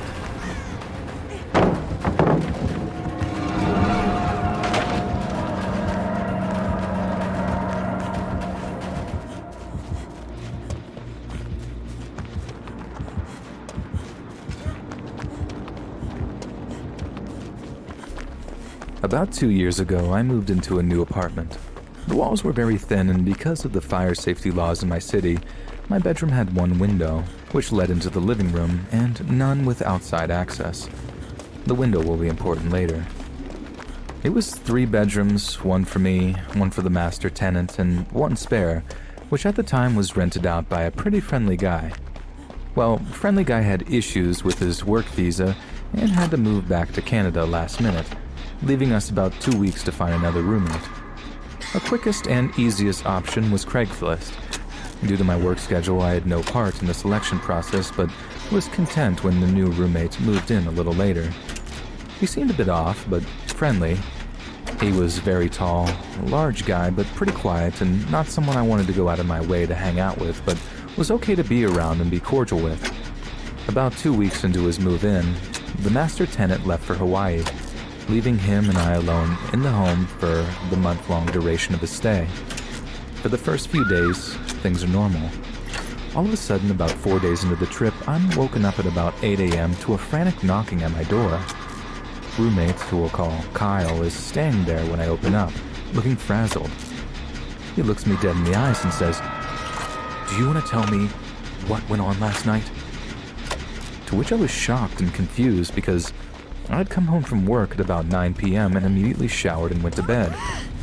I explained this to him, and he tells me that he heard me screaming and arguing with someone in my room, that he saw me in the side alley out the window arguing with our landlord, whom I'd never even seen at that point, that he'd heard coming in and out of our house. I tell him no way, none of that ever happened. After staring at me for a little longer, he leaves and doesn't bring it up again. The next morning I wake up to the same thing. This time he says he saw me arguing with my boyfriend. I was single at the time. He had seen me talking with our other roommate, who was in Hawaii, and asking me for the badge number of the officer I'd spoken to, since he had apparently seen me talking to a bunch of police as well. This time, I get angry and more or less tell him to cut this out because I'm not doing anything and don't know what he's talking about. He gets a weird look on his face and says, "I think I had a seizure in my sleep. The next time it happens, call an ambulance." And leaves for a bit, only to start knocking again about an hour later, and when I open up, Kyle repeats the exact same story verbatim. This happens once more before I tell him to leave me alone and leave for work. I go to work as normal and I am reluctant to return that night, but am too tired to switch to an alternate location. Big mistake. About 1 a.m., I wake up to slamming doors. Kyle is pacing back and forth between his bedroom, the living room, and out the front door. Walking in and out of each room, turning the lights on and off, mumbling angrily and slamming the doors. I can see his figure pacing back and forth through the frosted window in my room that leads to the living room. Since my room is dark, he can't see inside. Suddenly he screams, "I can't live like this. Why are you doing this to me?" I think he's on the phone and don't respond. A few moments later, he screams my name repeatedly and I realize he's directing it towards me. I knew I had to get the F out of there, so I very quietly creeped out of bed and started getting dressed and packing a bag of clothes for work in the morning. I'm almost done when he screams, "I hear you," and charges over towards my room, slapping the wall next to my door but not touching the door itself. I look towards my window and see his shadow lean all the way forward, pressing his ears against the glass. I was terrified and sat completely still, unmoving. He eventually screams my name again and moves away from the window, and I hear him start pacing between rooms again. Now, my shoes are kept on a rack outside my door and not inside my room, so I know that when I leave I'm going to need a moment to put them on. I decide to wait until his pacing takes him out of the front door again, at which time I plan to grab my shoes and put them on and run. As I'm formulating this plan, the pacing stops. He screams, "Do you want to fight about this? Come out right now and we'll fight, I swear to God." I'm a very small girl, 5 feet tall, and this guy is easily 3 times my size, so I'm definitely not looking to fight, thanks. After a few minutes, he turns off all the lights and I hear the door to his room open and close, followed by silence. I wait for a moment to be sure I can't hear any movement and then decide to take my chance. I took a breath and pulled my door open quickly. I step out and grab my shoes before I look up a second later and see him standing shirtless, with just a pair of boxers and socks on. In the dark of the hallway, his arms hung slightly outward in an awkward position. He says in a low, calm voice, "Ma'am, we need to talk." This is a hard no for me, so I grab my shoes and run out the door with them in hand. I run about half a block barefoot before I stop to put them on. When I look back, he's standing in the porch light of our front door, watching me run but not moving. Luckily, I have a friend who lived 2 blocks away and I had their spare keys, so I let myself in and crashed there for the night. And that's where I stayed for the next week or so while we worked things out with the master tenant, and Kyle agreed to move out within the week. He says he doesn't remember anything that happened and wasn't sure if it was real or not. But if I said that's what went down, then it must be real. The day Kyle left, he sends me a photo of the house keys sitting on the table and says, "I'm out." Nothing else. I take a friend over there with me to scout it and ensure that he actually had left. When we get there, we discover that not only had he left a ton of food and furniture, but he had ripped all of the fire alarms out of the ceilings. He had unscrewed and removed the deadbolt to the front door and left them lined up neatly on the front table. We then realized that my front door can only lock by using a key from the outside, and it had been locked when we arrived, meaning Kyle still had a key. We called a locksmith immediately. Even after changing the locks, I was still terrified to stay there alone afterwards. I never went to sleep at night without barricading the doors with chairs and other furniture. To this day, I still fear for his safety. He was obviously psychologically unstable, but I also wonder what could have happened if I hadn't been as lucky as I was.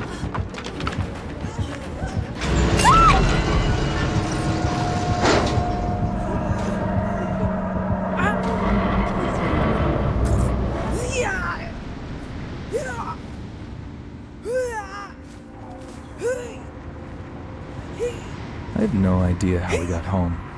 To this day, it defies logic. I have asked the people that were with me. They have not even given it a second thought. Bizarre. I wouldn't consider them to be the type of people to ignore crucial details, but then again, neither am I, and I never even thought to bring it up. Not the next day, not the remainder of our trip, none of the years that followed. Not until one night at a casual dinner that we had together some 7 years later. They were just as bewildered as I was. Both of them sat in silence for a moment, bug-eyed and caught deep in thought. How did we get home? I asked them again. I could feel a slight smile tugging lightly at one corner of my mouth as I said it. I knew the answer already. I had pondered it for months. I don't know, they both said in unison. We all sat in silence, unsure of how to continue the conversation. I suppose I should start at the beginning. The listing of the characters and whatnot, what we were doing, why we were there, set the scene, I suppose. The couple I was having dinner with are Ben and Stacy, longtime good friends of mine. They are good people. Ben and I shared a mutual interest in JDM drift cars in my early 20s, and I had met his partner Stacy not long after he and I had met. In 2005, my girlfriend Tegan and I had been invited to go to England to visit my stepfather, and I had offered for Ben and Stacy to join us. They eagerly accepted and saved up the money to come along. I've always held a fascination for old, creepy and/or abandoned properties or houses and was extremely excited to explore England and see what the country had to offer. Stacy shared my interest in such places and had expressed her interest in accompanying me should I find anything. Ben and Tegan were not as keen on the idea, but seemed happy to tag along if anything were to eventuate from this. A few days into our trip, I was able to find that there was an old hospital that had been abandoned since the 80s, but it was soon to be repurposed into a mental health clinic. The hospital in question was around a 2 to 3 hour drive away into rural English countryside. We rented a car and I spent the best part of an hour explaining to Tegan that if she was going to chicken out on us, it was best that she stayed behind. She insisted that she possessed the testicular fortitude to join us, and I, perhaps stupidly, believed her. The rental was not cheap, as we were all under the age of 25, which meant that the premium remained in the cost for the rental. Regardless, we split the rental cost between all 4 of us, and we asked my stepfather's partner to drop us off to collect the car from the rental hub. We picked up the car, an absolute POS manual Fiat 500, as it was the cheapest, yet still expensive option. The rear seats had literally 0% padding for Stacy and Tegan, who had to sit in the back as I was the driver, and Ben towered over all of us.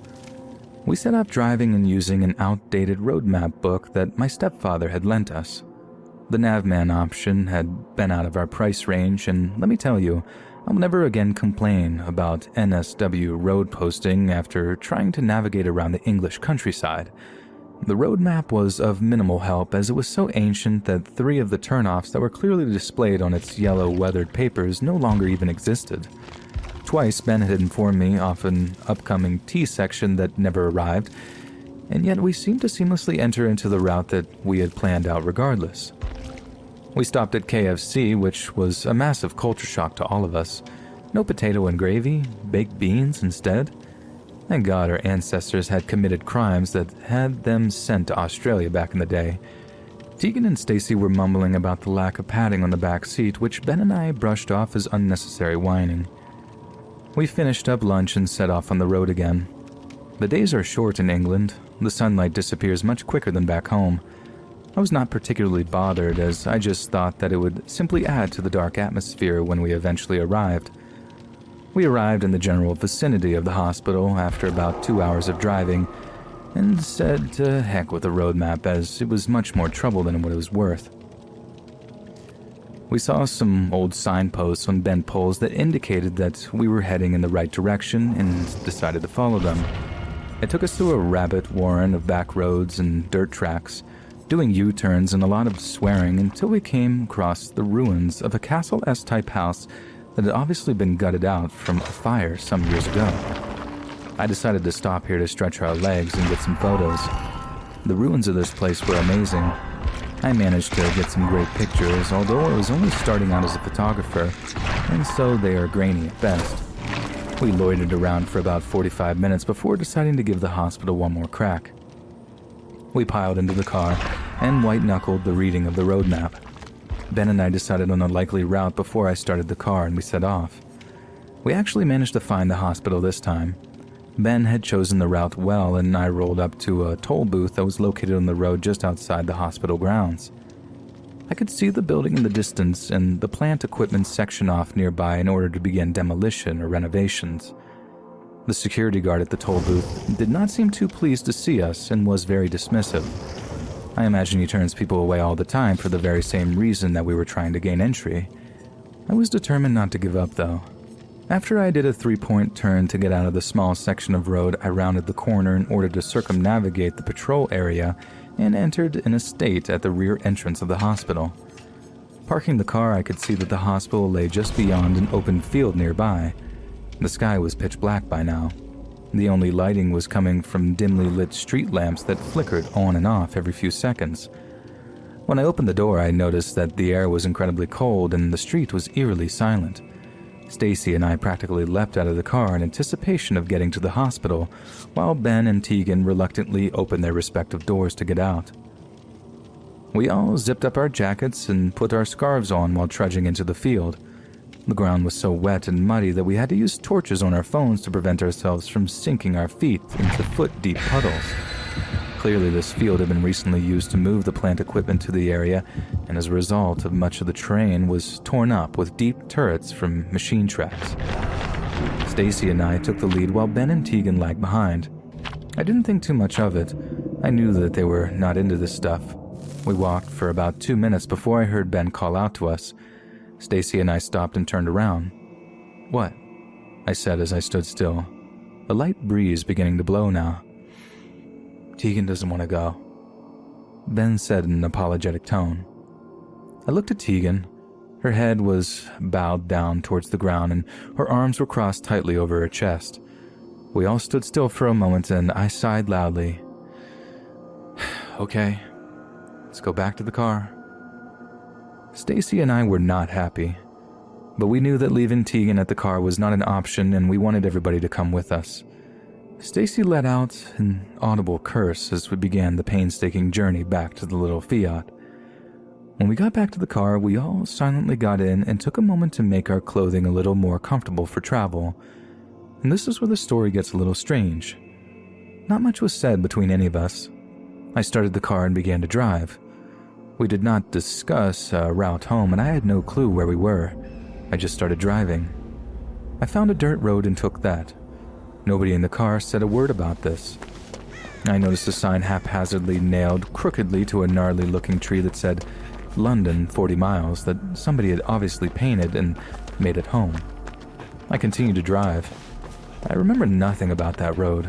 I don't recall anything until I was at a large intersection back in London. I looked around the car. All of us wore stoic expressions and seemed rather listless. Then another skip, like a damaged VHS tape. We were at a Chinese restaurant near to where my stepfather lived. We were all sitting around a square table with a cheap blue tablecloth. All of a sudden, all 4 of our forks slid off the table and onto the floor. Stacy and I were opposite each other when this happened, and we glanced at each other with perplexed expressions before bending down to retrieve our forks together. Stacy looked at me again and said, "That was weird." She sounded far off and distant, and as though she was talking underwater. "What?" I asked. What happened to Yang? She was down last night. Did you? That's such a human thing to have, isn't it?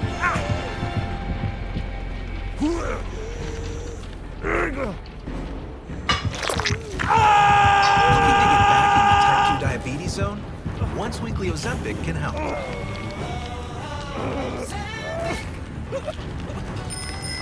Ozempic is proven to lower A1C. Most people who took Ozempic reached an A1C under 7 and maintained it. And you may lose weight. Adults lost on average up to 12 pounds. In adults also with known heart disease, Ozempic lowers the risk of major cardiovascular events such as heart attack, stroke, or death. Ozempic helped me get back in my type 2 diabetes zone. Ozempic isn't for people with type 1 diabetes. Don't share needles or pens or reuse needles. Don't take Ozempic if you or your family ever had medullary thyroid cancer or have multiple endocrine neoplasia syndrome type 2 or if allergic to it. Stop Ozempic and get medical help right away if you get a lump or swelling in your neck, severe stomach pain, or an allergic reaction. Serious side effects may include pancreatitis. Tell your provider about vision problems or changes. Taking Ozempic with the sulfonylurea or insulin may increase low blood sugar risk. Side effects like nausea, vomiting, and diarrhea may lead to dehydration, which may worsen kidney problems. Looking to get back in your type 2 diabetes zone? Ask your healthcare provider today about once-weekly Ozempic. You may pay as little as $25 for a 3-month prescription. Straining my ears to hear her just as her volume and cadence returned back to normal. "That was weird," she said, clear as day. The bustling noises of a busy restaurant are all now returning to fill the void of ambient background noise that I had not even noticed was missing up until that point. Skip again. Getting into bed and feeling extremely heavy and sedated. We all woke up the next day and seemed perfectly normal. We ate breakfast together while Ben and I cracked bad jokes off each other as we always did. We returned the car later that day after I checked the back seats after the fuss the girls had made, and yes, they were indeed devoid of any padding, and never spoke of the outing again. Not once. Losing hours of time with friends that can verify that they experienced the exact same thing. A subconscious refusal to dwell on it or even bring it up? What actually happened that night?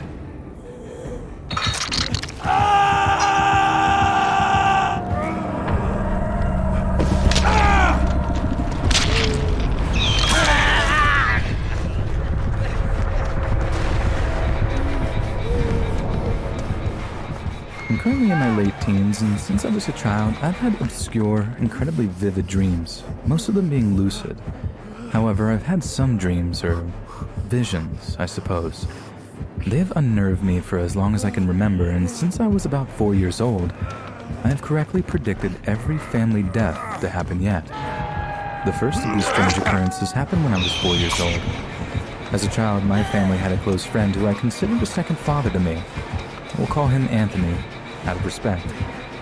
Anthony visited our house every weekend since I was about 2 years old. Together we would go swimming at family barbecues or whenever he had time off of work. He was a great man.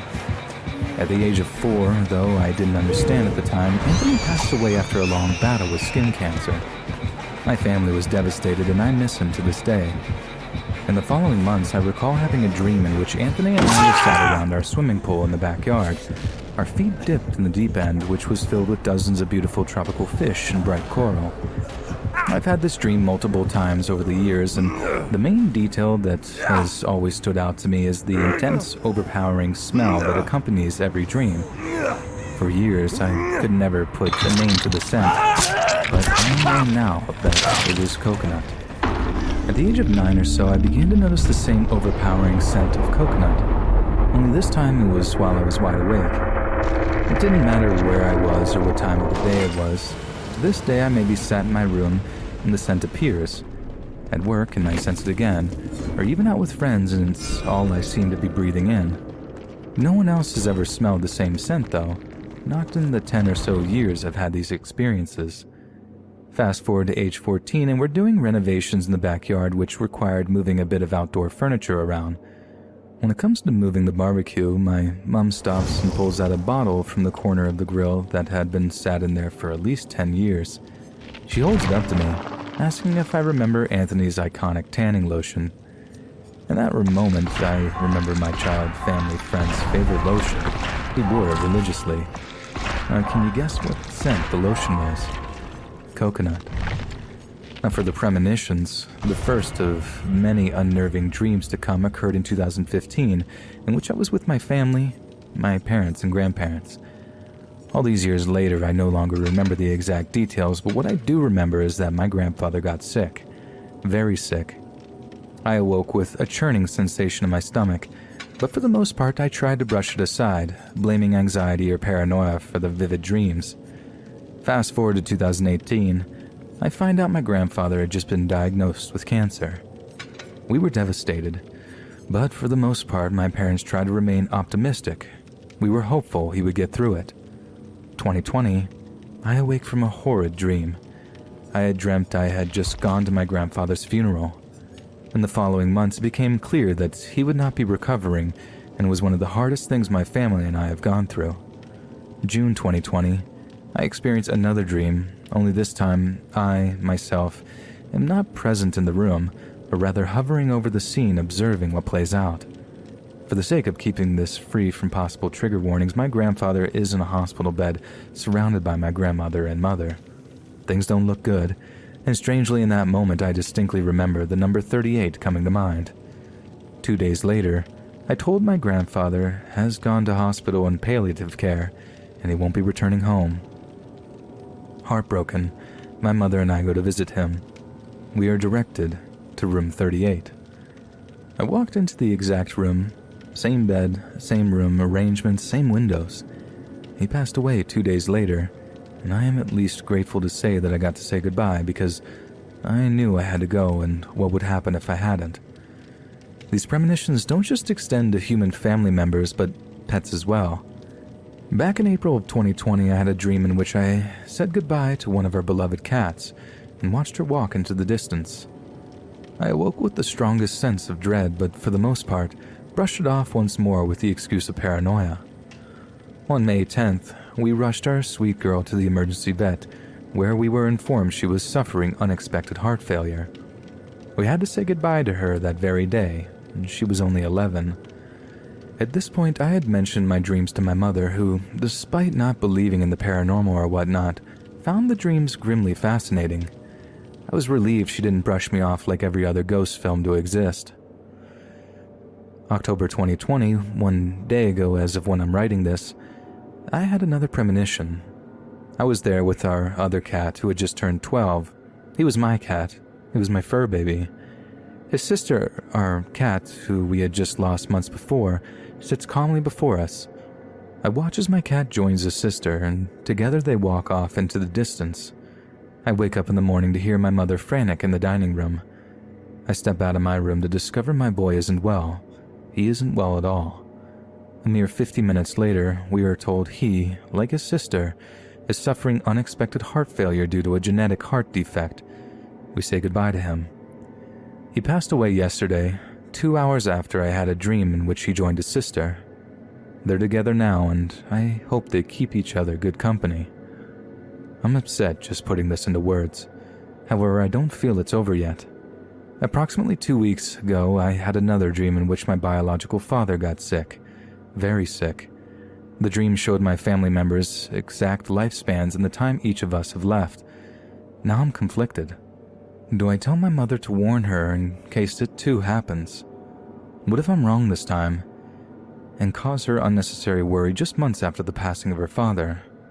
I really don't know what to do. Take this as you will. Maybe this is just a long list of coincidences or keen senses. All I know is that sometimes I'm afraid of what I might dream next.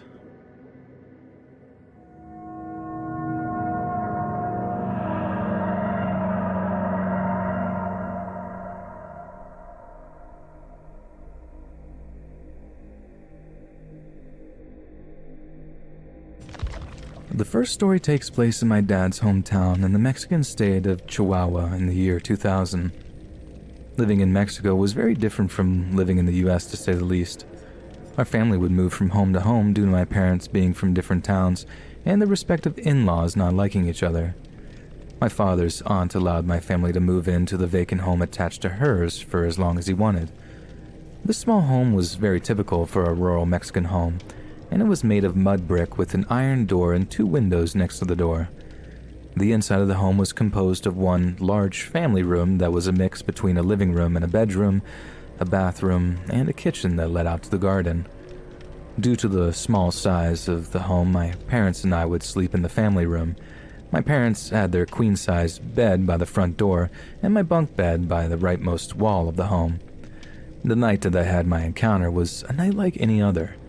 My parents and I ate dinner and watched TV in bed until we fell asleep. I remember being awoken by a feeling of panic and fear. I felt paralyzed and I could only move my head. Something told me not to look at the wall to my right, yet I felt compelled to.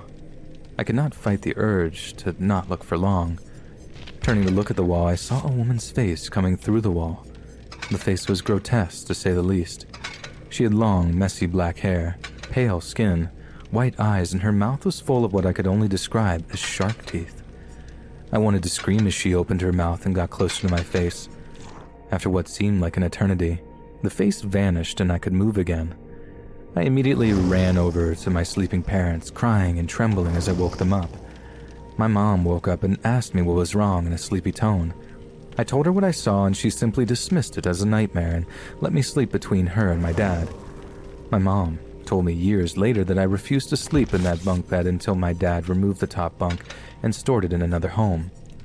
Until this day, my mom believes that I simply had a nightmare or sleep paralysis, which I always deny, especially after she revealed that a woman died in that house. This next story takes place in the US. I was 19 at the time, and I was working at a Family Dollar store up the street from my house. There was nothing weird or off about this house, aside from it being a low-income part of the city. 7 months into my tenure at the store, the other employees began telling me about weird things that happened at the store. They even had a name for the ghost, Jeff. I was very skeptical about the claims my coworkers made. I just thought they wanted to scare the new guy until one day I experienced Jeff's presence firsthand. It was a Saturday. I was working 8 a.m. to 5 p.m. I got the urge to go to the restroom. I headed over to the stock room where we had the employee restrooms, as the regular restrooms were disgusting and often not working. I opened the stall and got to do business. It was no more than 5 minutes when I heard someone exhale and what sounded like boxes falling outside of the bathroom. I finished my business as soon as possible. I checked the stock room and nothing was out of place. Out of panic, I immediately ran back to the register and continued my shift as normal. The last 30 minutes of my shift came and I needed to take a leak and thus had no choice but to go use the restroom in the stockroom again. The room had a very unfriendly atmosphere to it, and I got a headache as soon as I stepped foot in there. I took the fastest leak I ever had taken and ran out. The headache faded after 5 minutes of leaving that room. I went home and began feeling a cold coming on that night. The next morning, I woke up with appendicitis. I have no idea if this was brought on by whatever was back there, but I still refuse to even look at the room when I go shop there. The last story happened 2 years ago. I was home alone drying myself after a shower. When the bathroom doorknob made turning sounds, I turned to see the doorknob turning. I knew no one was home, so I ran out to see if someone had broken in. I checked every room and made sure that all the windows were closed and the front door was locked. There was no sign of a break-in. I was the only one in the house.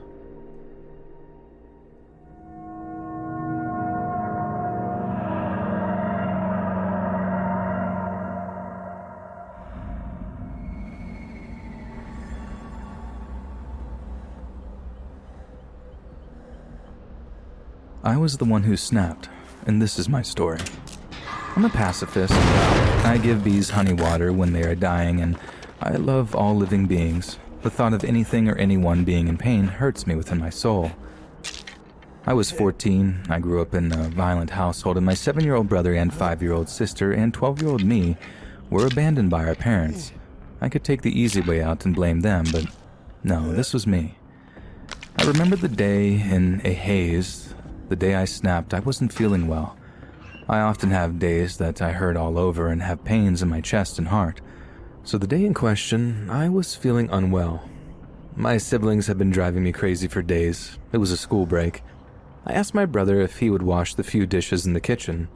He agreed. After resting for a couple of hours, I made my way to the kitchen to cook them dinner. However, the dishes had not been done. I called my brother in from outside and asked him why. He laughed at me. After a few minutes of me trying to explain to him how we all needed to help each other out, and I don't ask much, this is where things get hazy, he just laughed at me. I tried to reason with him and he continued to laugh. Then he pushed past me and stormed to his room, still laughing. It was like a switch just flipped and I yelled, "Don't laugh at me." He laughed harder and I heard his bedroom door slam shut. I stormed up to his room. Every time he laughed at me, I broke something. I smashed everything up and threw the TV at his head, and he just kept laughing at me. At that point, I launched myself at him and wrapped my hands around his neck.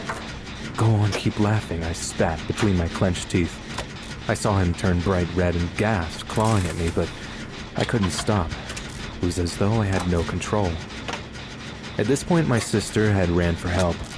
Unfortunately, everyone was at work, so the only help she could find was the neighbor's 12-year-old. By the time they got to us, my brother had turned blue. His eyes rolled into the back of his head and he went limp. My sister screamed at me to, "Get off, you've killed him." I turned to her and started to run towards her. The fear in her eyes as she ran, it was like watching myself, yet having no control. I chased after her and she ran through our back garden and towards a small woodland area. I ran after her and on the way I spotted a small wooden axe and picked it up. The neighbor's kid ran to try and find an adult. I saw her jacket or whatever she was wearing hidden behind a tree. I swung the axe as hard as I could. She ducked and I missed. As I tried to pull the axe out from the tree, I saw my terrified baby sister cowered into a ball, sobbing. I heard the neighbor kid running to her aid. He hadn't been able to find an adult, so he had ran back to try and save her. Stunned, I walked home. I slowly walked the staircase to my brother's room. He had come to and looked me in the eye before raspily saying, "I'm sorry." Empty, I walked into my room and broke down. When my sister got home, she ran a bath and walked my zombified self to the bathroom and said, "Here, this will help you feel better." When I got out of the bath, my brother had done the dishes. They all stood by me, and although they don't remember much of it now, I'll never forget the day I snapped and almost killed my siblings.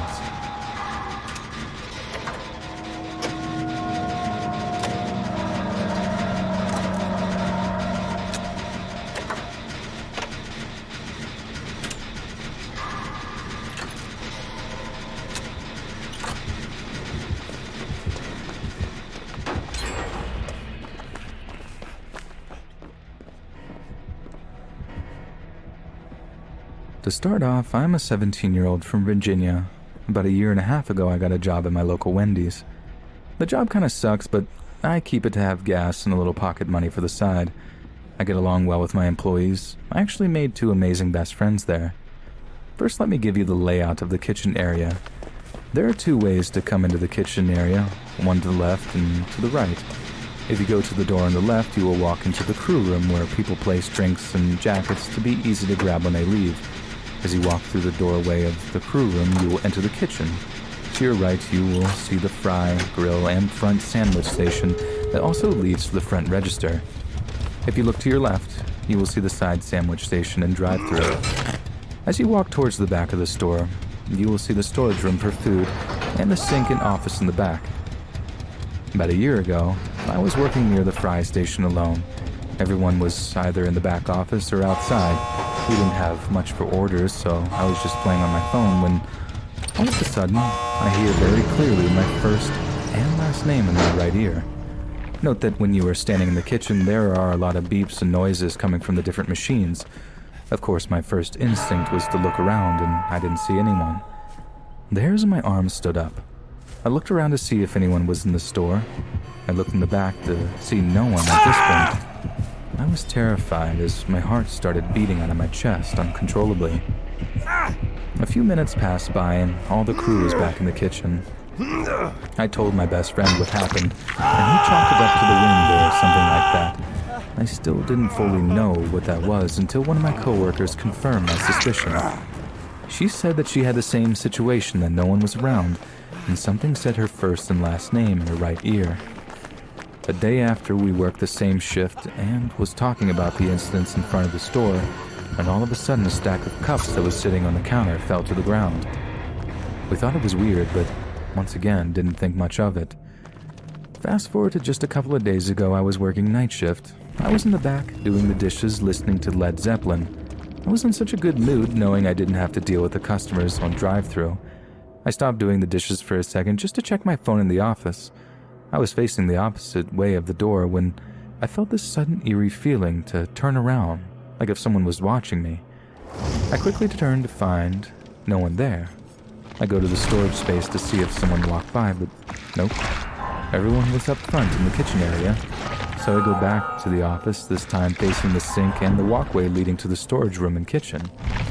While I was on my phone, I felt this presence to the right of my shoulder, like someone's head was over my shoulder.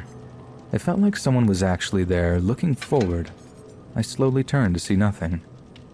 This incident has really shaken me up, to when I was driving home that night, I felt as if though someone was in my back seat watching me. I stopped in the road, flipped on my light to see nothing. I have no idea if I should be scared if this thing is still with me or just carry on. Either way, I really think something or someone is lurking near the restaurant, that being a demon or just a lost spirit. Tell me what you guys think. Thank you.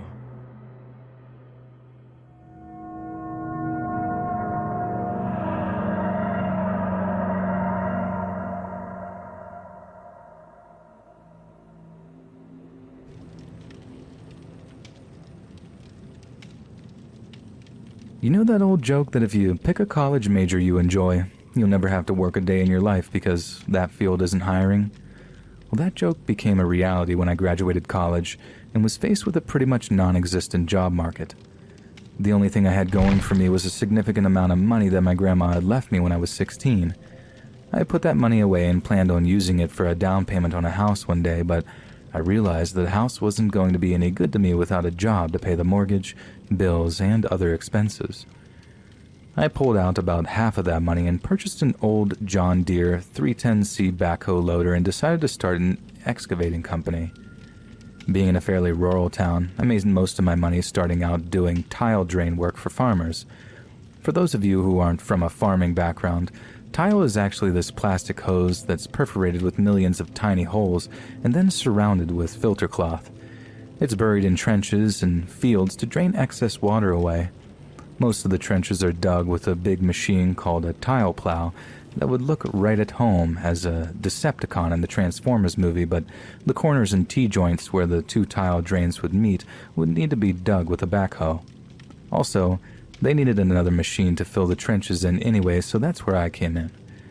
It was a good practice since you can't really mess up digging a trench for a tile drain, and after a while I got pretty good with the machine. Well, things just kind of snowballed from there. One farmer I was working for said that he had a brother closer to town who wanted an in-ground swimming pool and asked if I was interested in doing that. I accepted the job, and once that was done, he referred another customer to me. Eventually winter came, and I bought a box plow attachment for the front bucket and secured a contract with the town to clear snow in the parking lot of the town hall, arena, library, and a few parks. I pretty much broke even on my investment the first season I was in business, and after the second season, I was starting to see profits. Being a waterfront town, the construction industry in my area was booming, with cottages being put up all along the shoreline, so there was no shortage of work. The only shortcoming in my business plan was that I didn't have a commercial license to drive a semi, so the only way I could get my big machine from job to job was to just drive it down the road. This wasn't a big deal since the majority of my work was in town or the immediate surrounding area, and a friend of mine whose family owned a storage complex was letting me keep the backhoe in their yard free of charge, but still the travel times did limit how much I could get done in one day. It got to the point where I decided I needed a second machine and to hire another operator. Fast forward 5 years into this, and I have my own yard with 3 machines going. The original John Deere 310C, which is now being run by Kayla, who's probably better at running it than me and thusly the only one I trust with that machine. It's kind of my baby since it's what's built the company. I have a smaller John Deere 110 backhoe for doing smaller residential landscaping work where the 310 is too big. It's also got a cool feature where you can take the backhoe arm off and use it like a normal farm tractor, so I can hook up other attachments to it and do all sorts of jobs. Finally, I have a Bobcat S100 skid steer loader, mostly for cleanup work or spreading gravel and stuff in tight areas. As it is with owning your own business, I'm stuck in the office most days and not able to get out on the work sites as much as I'd like, but I'd come to learn one day, maybe that isn't such a bad thing. One afternoon in late October, I was sitting in my office when the phone rings. It's Kayla telling me there's an issue with the job she's currently on, and that I need to come out there immediately, although she seems reluctant to tell me what exactly the problem is. I remember it was another case of a customer being a bit of a jerk and not taking her seriously since she's a female, about my age. People don't even take me seriously due to my age sometimes, and she is very attractive. Like, she really doesn't look like the type of person who would be doing this type of work, so she gets a lot of guff from people about it. Her and I have dealt with this pretty much ever since I hired her, and it doesn't faze her. It's more of an inconvenience than anything, so I knew how to handle it. I get out to the farm where she's digging a trench to bury some water lines for the guy's cattle, and when I get out of the truck, I see her having a perfectly friendly conversation with the farmer. Great, I think to myself. If she's not being harassed, then we must be dealing with some kind of equipment failure for her to make me come out here. I ask her what's up, and she walks me back to where she had been digging with the 310 and tells me to look in the dirt pile. I turn and look, and I'm about to ask her what I'm looking for when I notice, looking back at me, is a human skull. I almost fell over backwards when I saw it. You dug that up here? I ask her. Yes, she replies. I haven't told the farmer yet, and he hasn't seen it. I just told him I had a hydraulic leak, and that's what you were coming to fix. I don't know what to do. Should we call the cops? I was hesitant to call the cops because if it was just a skull, it's not like it was fresh and part of some open investigation. We should probably tell the guy, I said. Farmers bury relatives in the back pasture all the time. It's probably just his great-grandfather and he forgot where he was. Kayla seemed to agree with me, so we told the guy. He chuckled and pretty much confirmed my theory. He didn't know who it was, but he did say that he knew some of his ancestors were buried on the property in various locations. We had him put the skull back in the trench, and we rerouted the water line so that we wouldn't have to disturb his ancestors' final resting place. From that day forward, the John Deere 310C developed a whole host of mechanical problems. One day it was a hydraulic leak, the next it would be an electrical issue. One morning I came into the shop and all 4 tires were completely flat despite them having no damage and the bead being perfectly seated on the rim. This was a big problem since the 310 was my main snow removal machine for the winter months and snow season was fast approaching. Luckily, most of the digging work I had lined up was smaller jobs the 110 could handle, so I spent most of November in the shop trying to fix the 310. The problem was that any of the issues I found seemed to magically resolve themselves whenever I tried to find the cause, making it basically impossible to figure out. This was incredibly frustrating since it meant that it would just break down randomly, and there was nothing I could do about it. The snow finally flew in December, and even though the 310 was still temperamental at best, I had no choice but to send it out. Kayla had given it the nickname Christine after the car from the Stephen King book since she always joked about it being possessed by the farmer's great-grandfather after our accidental archaeology incident. My take on the situation was that Christine was just getting old and needed more attention, and I was already in the market for a new main backhoe. The most notable incident from that winter was when Kayla was out plowing a gas station parking lot at 5 a.m. and the engine ran away on her. For those of you who don't know, a diesel engine doesn't have spark plugs, so the only way to shut it down is to shut off the fuel supply. If something goes wrong and fuel gets in where it's not supposed to, you essentially lose control of the engine.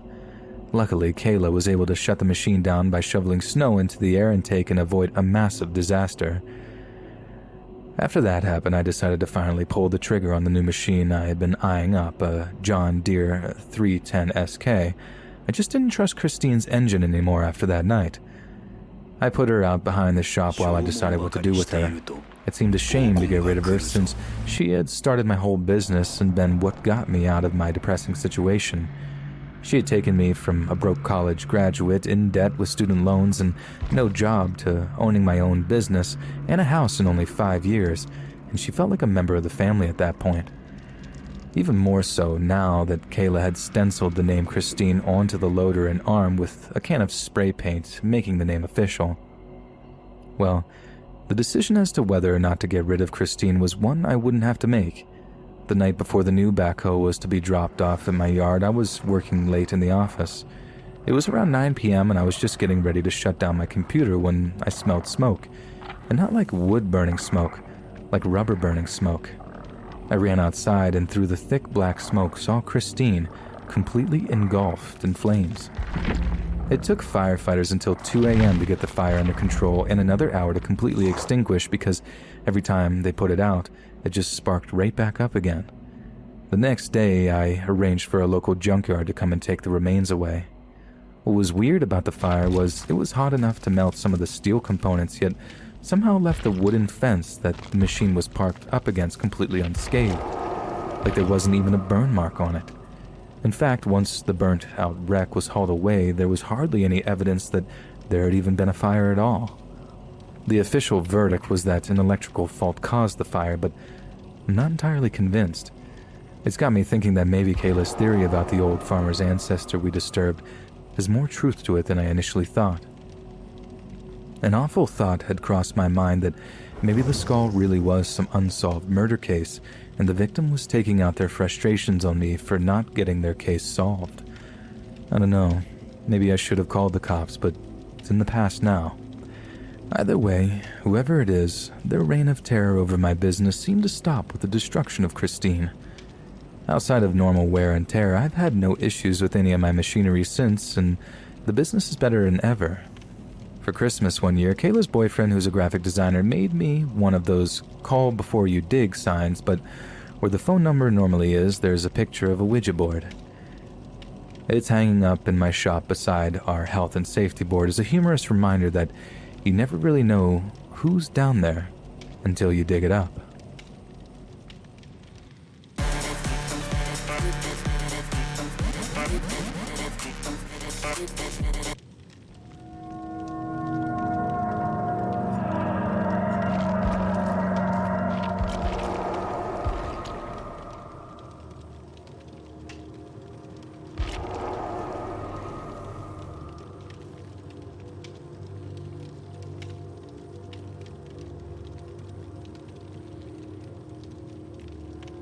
It's Halloween night of 2007, and me and my little circle of friends are all serious horror fanatics.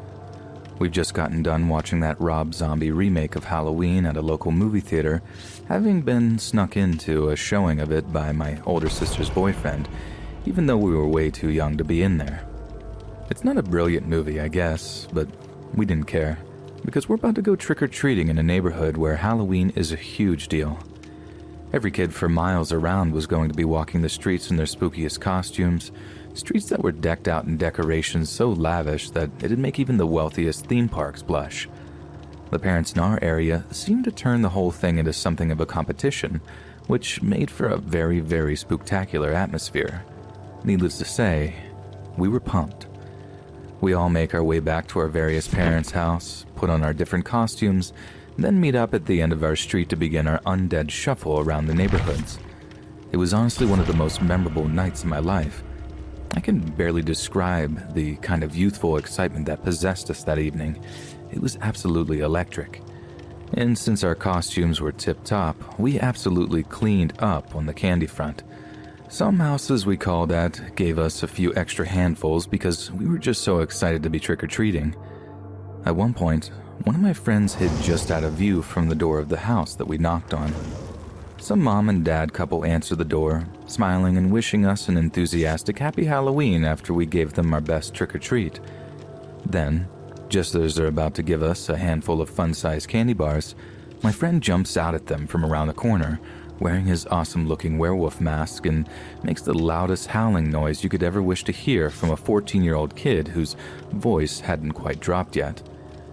The dad of the couple is absolutely scared out of his skin, backing off from the doorway with this girlish wah-sounding scream.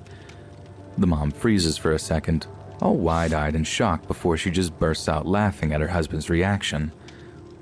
The dad's all like, "You kid, you scared the life out of me, man." But kind of starts cracking up too, which then just makes the mom laugh even more. Everyone is laughing to themselves at this point. It's a super wholesome moment, and it's something I'll remember fondly for the rest of my life. And thanks to the efforts of our werewolf buddy, we each got an extra handful of fun-sized bars in our candy sacks. It was a win-win scenario. So a little while later, we're all walking around still, our candy sacks absolutely stuffed with goodies that are probably going to last until December if we ration them right, and if we keep the stashes well hidden from the sticky fingers of our older siblings. We're not entirely bored yet, but the conversations have started wandering way beyond where we might be able to hit the motherlode of candy next. That's when someone brings up a particularly scary story. I don't mean, ooh, super spoopy skeleton story. I mean like legit terrifying. One of my buddies starts telling me the urban legend of the evil woman who got so sick of trick-or-treaters knocking on her house on Halloween that she gave them all poisoned candy and ended up killing a bunch of kids as a result. Scary enough, considering what we were doing, but totally not true, right? Wrong. Another of my buddies is all like, nah dude, that's a true story, and tells us how that stuff actually happened like back in the 80s or something. Apparently, and I did look this up myself later on to confirm it, this poor kid gets given a poisoned pixie stick while on his trick-or-treating rounds. He eats the candy inside, totally unaware of the sugar crystals inside are actually laced with cyanide. Yep, cyanide. Like one of the deadliest poisons known to man, same stuff Hitler swallowed to end his own life at the end of World War II. Then boom, the kid froths at the mouth and dies. It was no urban legend at all. That stuff legit happened for real.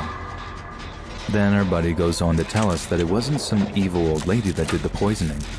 It was his own dad that did it for some insurance thing. Like he took out life insurance on his kid, murdered him, then tried to claim on it. Sick, right? Seriously disturbing story, and obviously we're all actually terrified by the prospect of it. We're walking along, actually wondering aloud to each other if we'd called at anyone's house who seemed weird enough to actually do that.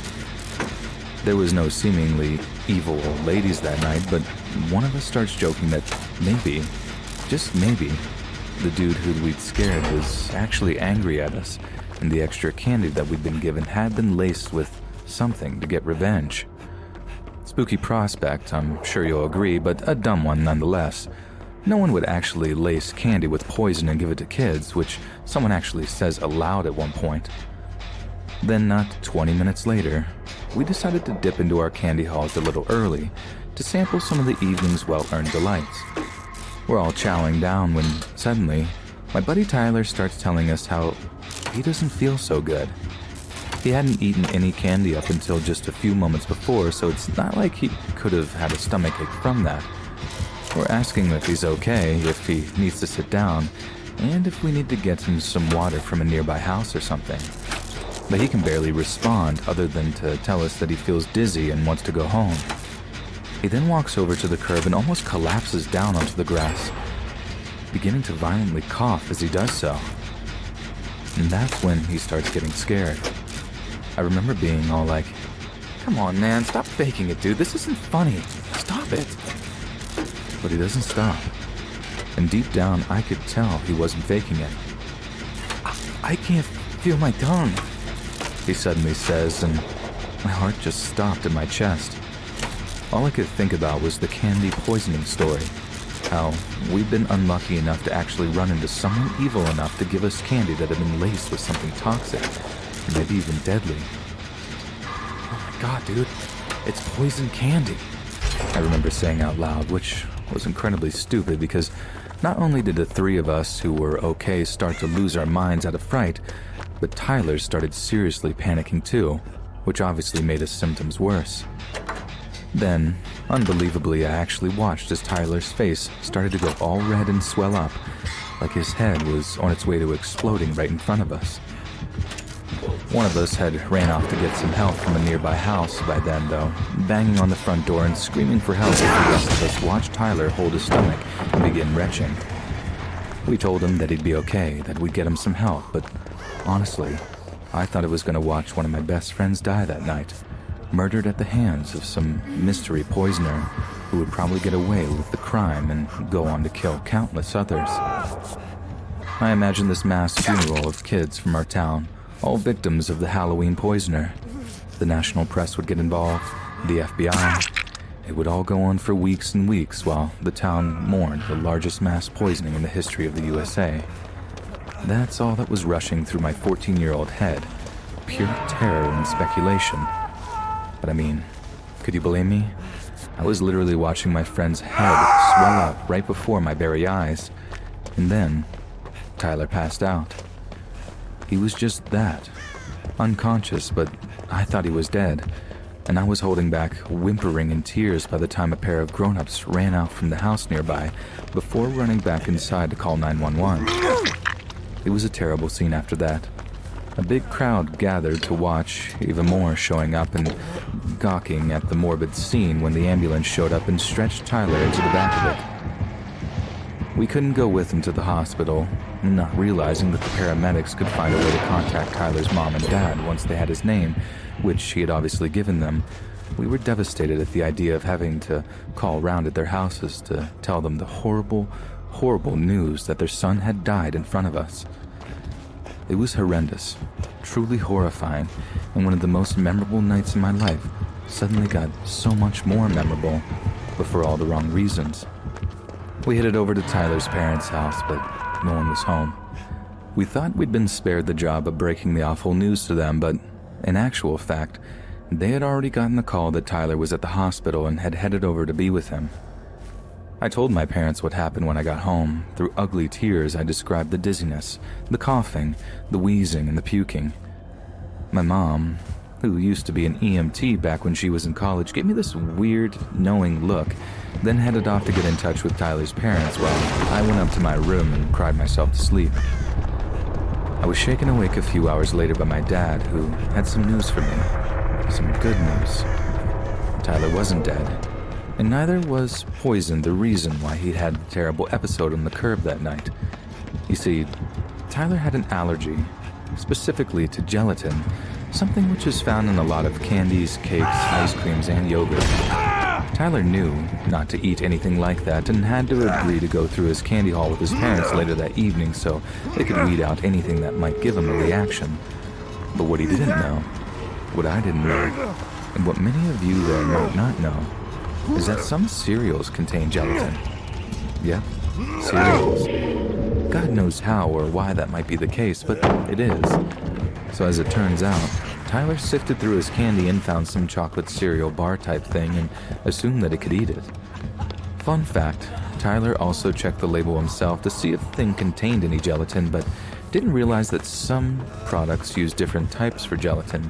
Things like hydrolyzed animal protein, collagen hydrosylate, or denatured collagen. Obviously, 14-year-old Tyler was not a nutritional scientist and had no idea that these terms were pure semantics and that he was eating gelatin. But still, Tyler could have gone into anaphylactic shock. His throat could have closed over and he could have suffocated, right? Again, he was never in any real danger of this happening because only rarely does an allergic reaction to gelatin do that. Very rarely. Not like nut allergies, which can actually straight up kill you. Tyler just got taken to the hospital, given some antihistamines, and was kept overnight so the doctors could monitor his condition. So, in the end, everything was okay. No one died, and there was no mass poisoning in our town that year, but still, what happened that night was one of the most horrible events of my entire childhood, and I'm pretty sure you can all understand why.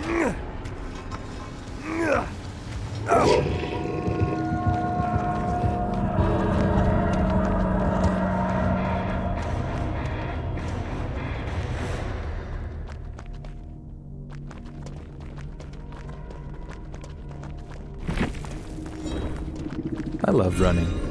I'm not like competitive about it or anything, but I've been doing some casual 5Ks and 10K runs for a few years now, and I find it's a great way to stay slim and maintain my mental health. But about this time last year, I started to get a weird tight pain in my lower back whenever I was running. Turned out I had a kind of stress injury from a strength imbalance and would need a little bit of rehab to get over it. So all throughout the month of October, I stuck to a course of various strengthening exercises that were designed to help me build up my core and my glutes. It was hard going, and like a lot of injuries like mine, there was no quick fix to get me running properly again. It was a hard road of rehab and disappointment, which left me feeling pretty anxious and depressed. And it all kind of culminated on Halloween of last year, when I went for a run which left my back pretty messed up. I usually run around a big loop of a local park, which happens to border a lot of housing and neighborhoods. What's more, the city council holds a few Halloween events in the park itself, some for kids, some for big kids. So naturally, the place is absolutely teeming with nightlife on the evening in question, which made for a particularly interesting Halloween run. But the joy of slaloming around kids dressed in their spooky best was quickly overshadowed by the pain that began to burn in my lower back. It got progressively worse until after a measly 3.1 kilometers, I was forced to stop, limping my way along the outside path of the park, feeling shamefully defeated. Then right as I'm walking past this group of trick-or-treaters who were apparently old enough to be able to trick some poor off-license worker into selling them a few bottles of lager each, one of them makes some daft comment. "Look at this idiot over here," one of them says. "Looks like he just soiled himself." They all burst into juvenile laughter. Now, running usually makes me pretty zen, so any other time I might just let a comment like that slide. Only that time, I'm in absolutely no mood to be spoken to like that. So obviously, I come back hard, deliberately shoulder-barging the gobby offender on the way past him and telling him he'll be picking up his teeth with broken fingers if he keeps up that lip. Look, I'm not some hard case, but I had a really tough time that month, and I was really pent up from not being able to run properly. Remember I mentioned how it was good for my mental health? Yeah, that. Well, these kids were about 16 or 17 at the most, just about the right age to be put back in their place by someone older than them. Only it turned out I was seriously misjudged their level of bravado, especially given the amount of Dutch courage that their bottles of lager had given them. So instead of just taking it on the chin and carry on walking in the opposite direction, the group of teenagers then turn around and start following me. Little side note here, I've seen a lot of Amera bottles type out "you what mate" as a funny way to mimic British parlance. I'll admit, it is amusing, but when we've got a group of drunk teenagers following you actually shouting "you what mate," it's not in the least bit amusing. So there I am, getting followed around a dark part on Halloween by a bunch of costumed teenagers who are now intent on kicking my head in, and any potentially deterring witnesses are quickly dwindling. A trio or so of them wouldn't have been a problem, but like I said, there was more than a handful of these little buggers, meaning that if they actually plucked up the balls to do something about it, they could actually do me a fair bit of damage. Only there was one big problem. If they did happen to go on the offensive, it wasn't like I was in the condition to be able to actually run away from them. In fact, in that current state, I wasn't in the condition to be able to maintain a steady pace either. They were gaining on me pretty quickly, and as I said, the little gobby one was definitely keen to save some face. So I kept plowing on, just sort of hoping that if they did attack, I'd have caught my breath enough to be able to properly defend myself. Only right when I do start feeling back to my best, the jibes from behind me stop, and when I actually look over my shoulder to see if they're still following me, I don't see a thing. Now, I don't want to give those little toe rags too much credit here, but having them just straight up disappear from behind me was legit unnerving. They really did just up and ninja out of sight somehow, and aside from a nearby tree line, there really weren't many places to hide. I scanned the dark spaces between the aforementioned trees for a minute or so, but didn't see anything obvious. And once I figured I was alone again, I kept on walking back to my flat. But again, like some proper horror movie, there was once or twice on the way back that I thought I heard something rustling in the bushes nearby, or thought I saw something darting among the trees nearby. It was definitely unnerving, yeah, but I really did just put it down to my imagination. Besides, how psychopathic and predatory would these kids have to be to successfully stalk me through a park like that? They were drunk teenagers, not the offspring of Michael Myers. I thought I was just losing it, but in the end, I ended up wishing that was the case. Because right as I walked onto the streets where I lived, got to my flat and turned up the path, I heard footfalls scrambling behind me. I turned to look behind me and my vision just goes white. When I come to, I'm lying in my pathway, hearing the sound of glass shattering and teenagers screaming. I try to look up to see what's going on, but I can't see out of my left eye at all. It felt hot and sticky, and for a moment, I thought it might be altogether gone. That's when the panic hit and I tried to bring myself to my feet, when another blow to my head from a foot or a fist sends me collapsing back onto the gravel.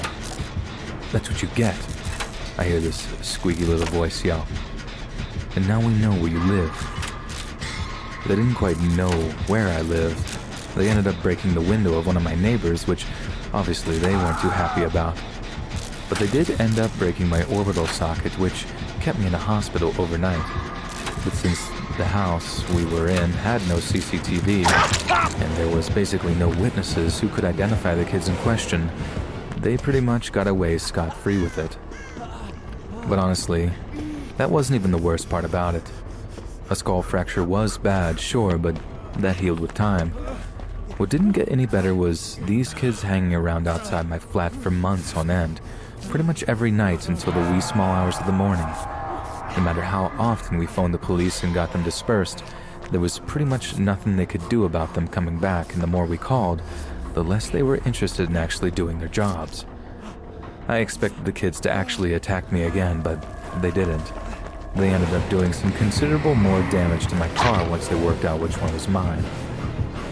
Not particularly scary, I know, but the bill for getting the scratches out of the paintwork was. It just ground me down over time, though, messing with my sleep, my mental health. Everything just slowly turned to torture after the attack. So I ended up moving out, and that did solve everything. And I know they're just teenagers, and I bet there's 100 of you sitting there like, "Oh, I'd have powerbombed that kid right then and there. You're just a little baby for letting them stitch you up like that," but I don't care. You get yourself into a position where these feral, bloody teenagers want your blood. Minds of children, but bodies of full-grown blokes. The fear is very, very real.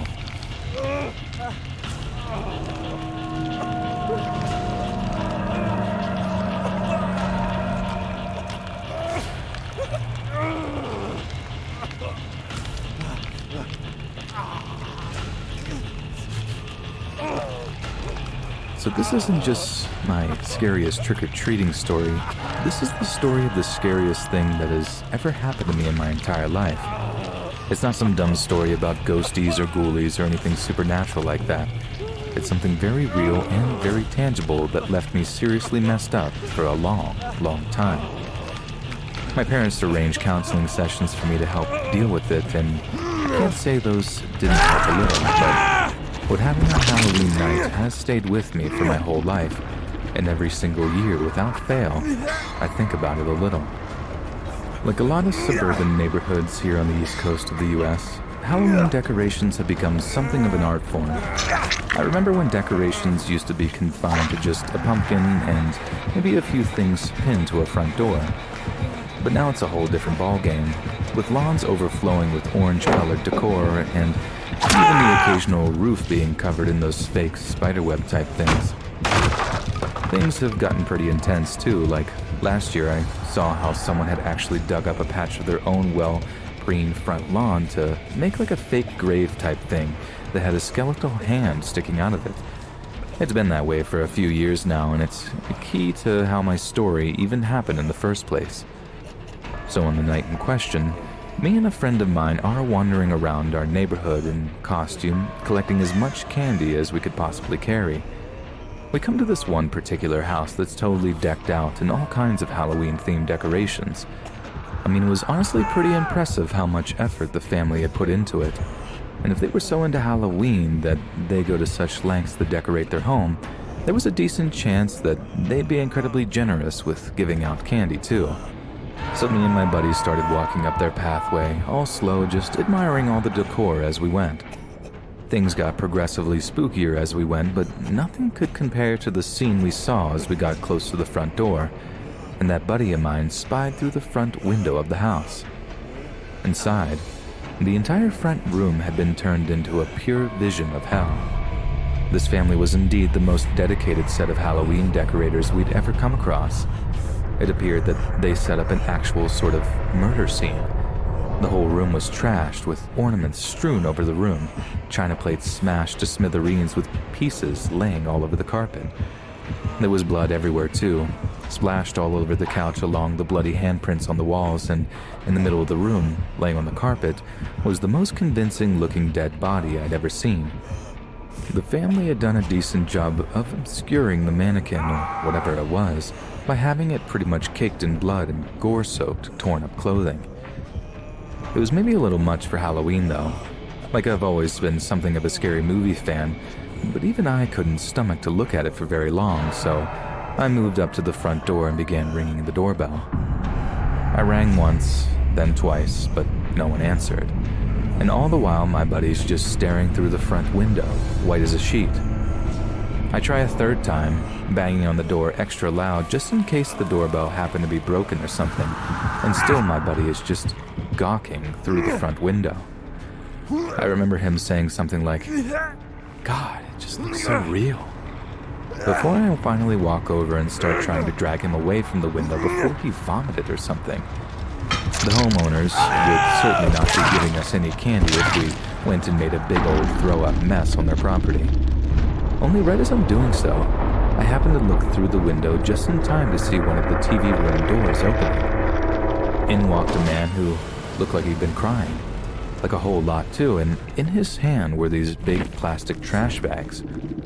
We're only peeking in from the edge of the window, so he didn't see us right away, and we watched as he walks over to the mannequin thing and kneels down beside it.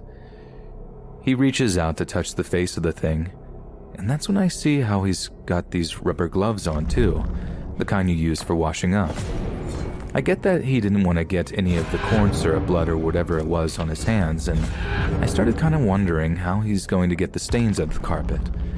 I mean, that's real dedication to ruin your own upholstery, all in the name of Halloween decorations. And that's when it hits me. We're not looking at Halloween decorations. The body lying on the carpet isn't a mannequin, and it's not corn syrup on the walls. It's real blood. A real body. We're not looking at a decorative setup, we're looking at an actual murder scene. My buddy says just one word. "Dude." Loud enough for the guy inside to hear us. His head spins towards the window, these big tear-stained eyes just focusing on the little spot we're peering in from, and the sad look in his eyes turns to one of pure shock and anger. We lock eyes for a moment and I feel my heart rate go into overdrive, 1,000 terrified thoughts flashing my mind all at once. Then the man is up on his feet, storming out the TV room and towards what I could only guess was the front door. Me and my buddy just sprint back down the path, running as fast as we can as we hear the front door open up behind us. I look back briefly to see the man, clothes soaked in blood, chasing us out into the dark street. He was bigger than us, faster than us, and had absolutely no intention of letting us get away to report what we'd seen. I can't even describe the kind of fear that I'd felt, knowing it was only a matter of seconds before he caught up with us. And when he did, we'd probably suffer the same fate as whoever it was lying on the carpet back in his house.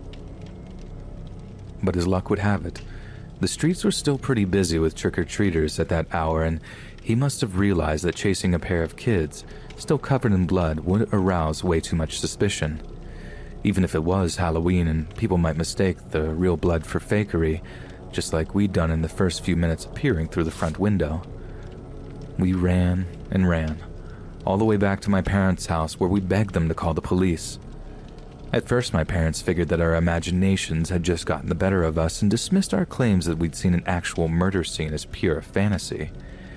In the end, my dad insisted on seeing the scene for himself before calling the cops out, and even if the idea of going back there sent me into fits of terror, he wouldn't take no for an answer.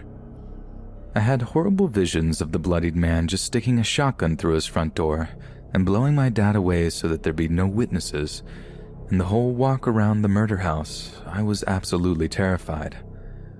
But as we got closer, we started to see a bunch of blue flashing lights. It was only then that Dad actually took me seriously, and as we edged around a corner and saw a bunch of cop cars sitting outside the murder house, he realized that I'd been telling the truth.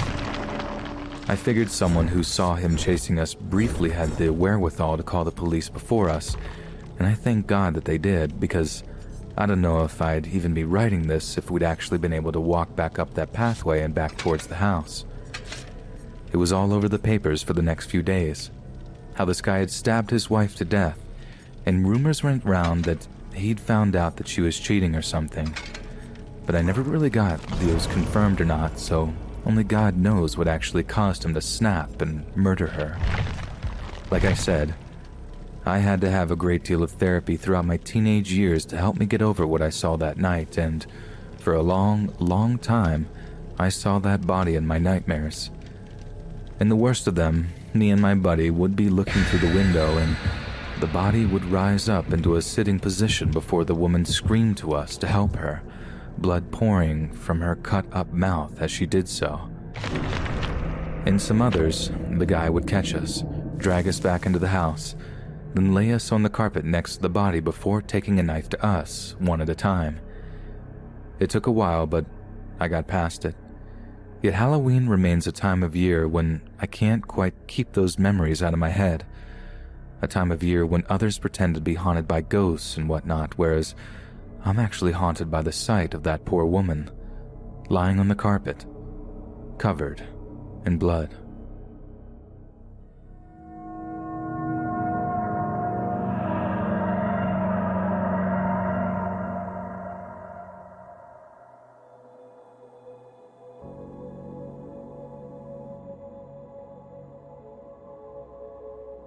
I don't know if this is going to scare any adult readers out here, but as a kid, this definitely scared the life out of me. My dad used to take me and my sister trick-or-treating around our neighborhood here in Toronto every year when we were kids, being a chaperone so we didn't get lost or picked on by older kids. He was always good like that, and me and my sister used to share our candy with him when we got home. It was a major dad tax, but we never minded. There's no way I'd have felt safe enough going out on my own on a dark, freezing night, not when I was that age anyway. So this one year, we ended up Customize and save. knocking at a new neighbor's house on Halloween night. They'd only moved in like a week or two before, and I don't think my parents had any interactions with them. So I imagine Dad thought that it would be a good idea to knock that night so we could get some candy while he could say hi to the new arrivals. 2 birds, 1 stone and all that. But what we didn't know was that these new neighbors were super hardcore Christians and most definitely were not down with the whole spooky Halloween atmosphere. So we knock on their door, the neighbor lady answers, and we're all like, trick or treat. Pretty much every single household up until that point had reacted wonderfully, told us how cute we looked in our costumes, given us candy, all that good stuff, but this lady reacts really, really badly and starts telling Dad how irresponsible he is for taking us out into the cold on a night like that. That little exchange kicks off between her and Dad, who politely defends his reasoning, even making a joke about how he got to eat a little candy for himself. The lady just stared at him blankly for a second before she starts screaming all this Bible stuff at us. She had this horrible look of pure anger on her face, all twisted up with big, furious eyes, and she pointed a long, bony finger at us. I couldn't remember exactly what she said, so I spent a little more time doing research so I could pull up some of the exact quotes that came out of her. Like I said, not totally terrifying for adults, and I remember my dad shaking his head and just leading us away from the house. But to me and my sister, all the screaming about God and demons and the devil and whatnot just absolutely terrified us. And we cried so hard for a while until Dad could manage to calm us down. So one of the things that she had said was, abstain from every form of evil. You cannot drink the cup of the Lord and the cup of demons. You cannot partake of the table of the Lord and the table of demons. Which I guess was her implying that you couldn't partake in any spooky fun around Halloween if you really wanted to be a good, God-fearing Christian. Another was definitely take no part in the unfruitful works of darkness, but instead expose them and give no opportunity to the devil. She screamed that one at us as my dad took us each by the hand and led us away from the house. The final thing we heard before we got out into the open street was, be sober-minded, be watchful. Your adversary the devil prowls around like a roaring lion, seeking someone to devour. Woe to those who call evil good and good evil, who put darkness for light and light for darkness, who put bitter for sweet and sweet for bitter. I mean, She carried on screaming stuff at us, following us outside and into the streets, as I'm guessing she started ranting at all the other parent and kid teams who were out that night, but I can't really remember what she said after that. I didn't hear over my own sobbing. Dad walked us away until we couldn't hear her anymore, then gave us each a big hug to calm us down. I remember asking him if trick-or-treating made us bad people, but he told us no. There was no harm in a little bit of spooky fun on Halloween, and that God wouldn't be mad at us for visiting our neighbors or sharing candy with strangers. That kind of thing made people and communities feel closer together, not further apart. And the only thing that did push people apart were horrible neighbor ladies who scream scary things at kids and get mad at them when they don't deserve it. All that made us feel much better, and calmed us right down, just about in time to knock on a few more houses before we called it a night, heading home to eat ourselves into a diabetes hole in front of A Nightmare Before Christmas movie, which coincidentally is still one of my favorite movies ever. Years went by, but I never forgot about how horrible that neighbor lady was to us that evening, and me and my sister grew to hate her.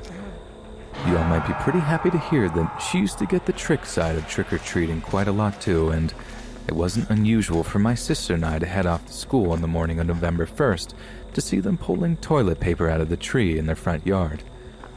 But anyways, that's definitely the scariest thing that ever happened to me out of all the times I went trick-or-treating during my youth. Maybe that makes me sound a little sheltered, but as I said, I challenge any 11-year-old not to get super creeped out by a lady screaming scary Bible verses in their face on a dark, freezing night like that.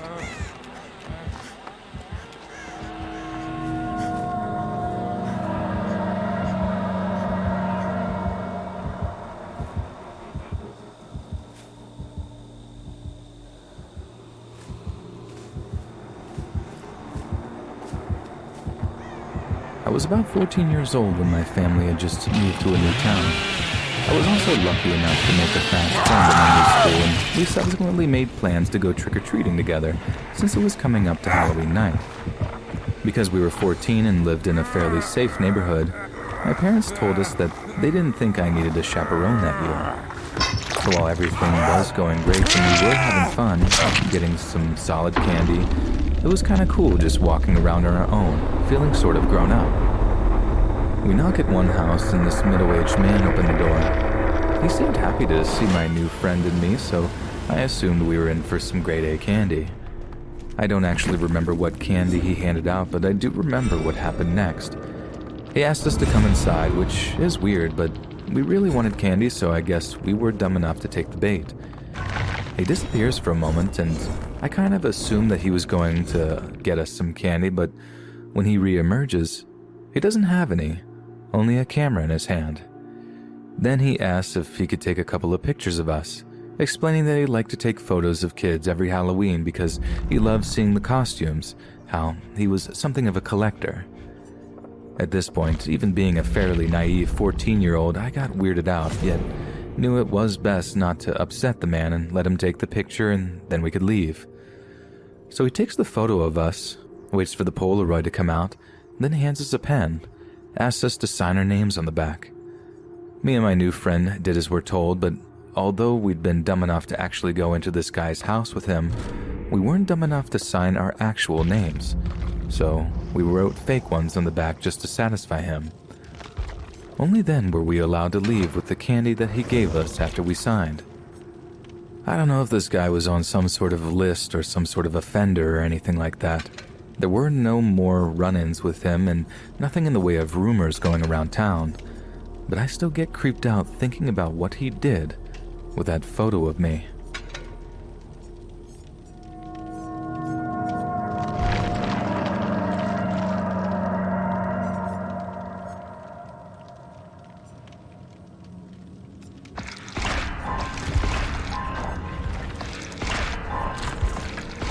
I think for any American teenager, starting high school has to be one of the most stressful, daunting experiences of their entire education. But for me, it was particularly rough. You see, I was a real late bloomer, still very much a squeaker by the time I got to be a freshman. While the boys my age were getting growth spurts and sprouting facial hair, I could easily have still passed for like 11 or 12. I mean, I got caught up eventually, don't get me wrong, but there are pictures of me from back then that my current roommate has seen, and he jokes that I had the body of an anorexic bikini model. I'd like to argue to the contrary, but honestly, that's not far off. So unfortunately, I was an obvious target for bullying seniors, the worst of which was this big slab of meat with red hair named Josh. Josh used to push me into lockers on a daily basis like, "Are you sure you're old enough to be here, short stuff?" And I was in absolutely no position to be able to defend myself. So this goes on for like a month, and each time I get sicker and sicker of how he's treating me. It's not like I was a total pushover either. Despite my small stature, I'd managed to deter any potential middle school bullies by being something of a pint-sized brawler. Even if you don't quite win a fight, you can still inflict a fair amount of damage, and after that, suddenly they don't want the smoke anymore. So it was honestly only a matter of time before I snapped at Josh. Sure, he was bigger than me, but I was about perfectly positioned to nail one good punch to the balls, and after that, there was little chance he'd want to lay hands on me again.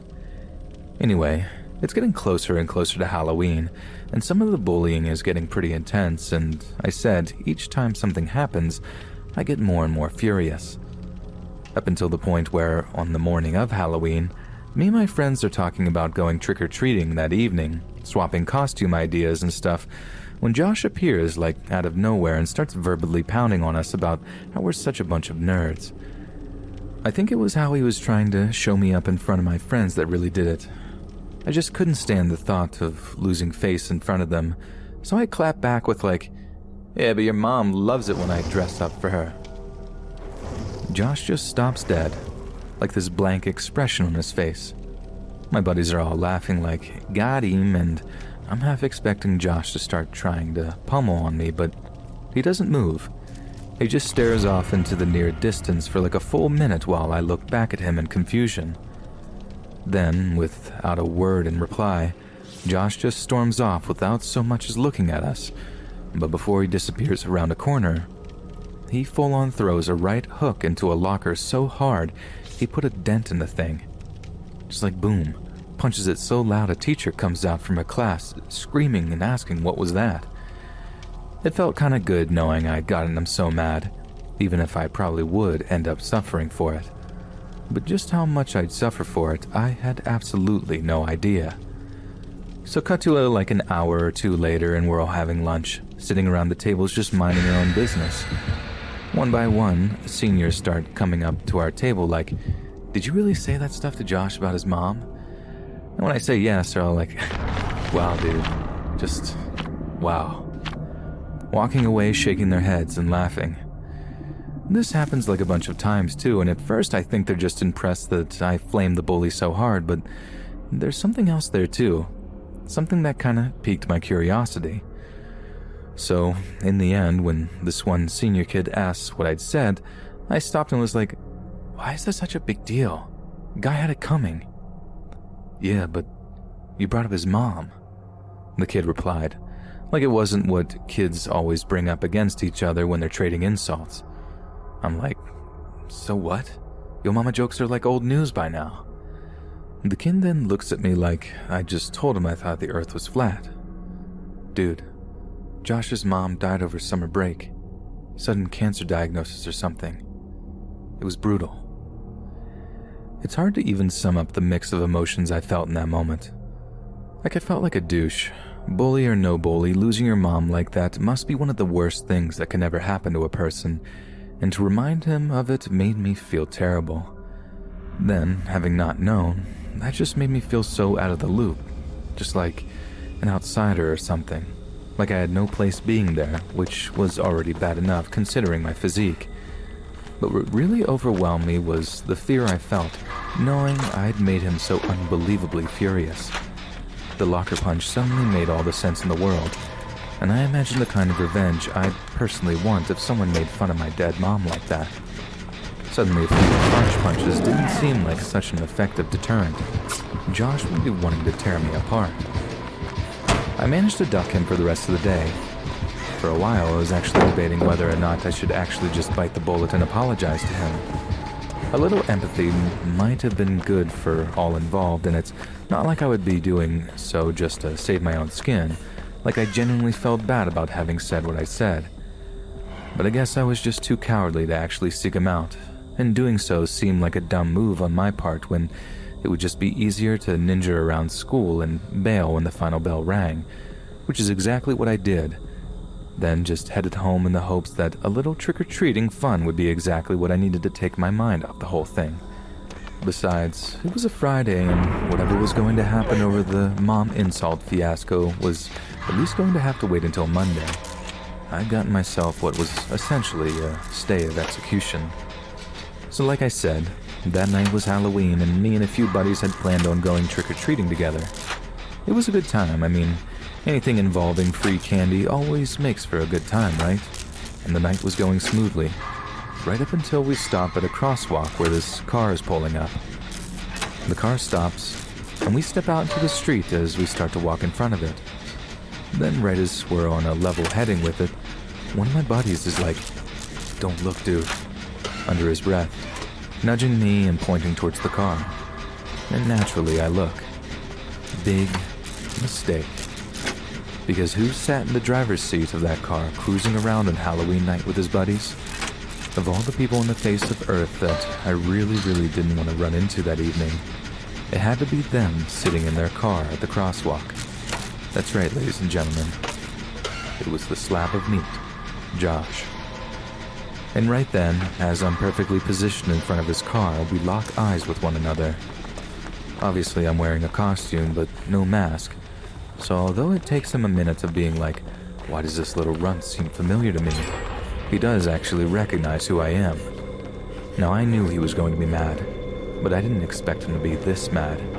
Because as soon as it hits him that it's me walking in front of the car, he guns his engine and just lurches forward, actually trying to straight up run me and my friends over.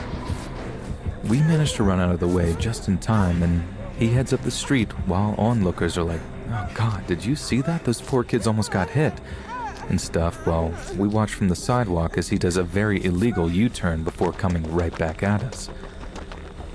We just start running down the sidewalk, trying our very best to escape, but the dude was in his car, so we stood absolutely no chance of getting away from him. Josh just guns it past us, cutting off our route of escape, then jumps out of the car to give chase. He was a big dude, but Jesus Christ was he fast. So needless to say, he catches up to me in like no time at all and just tackles me down onto the sidewalk. Then, as you can probably guess, Josh then proceeds to beat the goo out of me, with me shouting, I'm sorry, I didn't know," the whole time. Like he's just raining blows down on me, kicking me while I'm balled up on the sidewalk. When I hear something I still feel kind of conflicted about. He's grunting and cursing at me for a while, but then I hear something else. He's like whimpering or something as he's hitting me. Then his voice starts to break while he's calling me all kinds of names, and I come to realize that he's actually crying. It was weird. I could have at least tried to get up and make a run for it, but I didn't. I just shut up and let him wail on me for a while because honestly, I felt like I kind of deserved it. I know that probably sounds really dumb. He was a bully, and he's probably still a bully now, but yeah, there it is. I just felt really sorry for the guy. No one deserves to lose their mom like that. No one. He only stops beating on me when he's actually full-on ugly crying, then he heads back to his car and just drives off into the night. My trick-or-treating partners had long since ran off, leaving me alone and bloodied on the sidewalk, trying and failing a few times to find my feet. I mean, I didn't blame them. Hearing that car engine revving behind us was one of the scariest experiences of our lives, but yeah, I was all alone at that point. So like I said, it took me a while to be able to stand up enough to start my walk home. But not until I gathered up some of the candy that had spilled out of my sack during the beatdown, which was going to be badly needed for some soul-soothing that night. I snuck in, dodged my parents, and told them the next morning that my bruises were just down to us play fighting and trying the kind of stuff that you don't try at home was all about. Mom was mad, but it meant I didn't have to tell them something that I was deeply ashamed of. Yeah, maybe it was like an unprovoked thing. Just Josh being the monster that he was.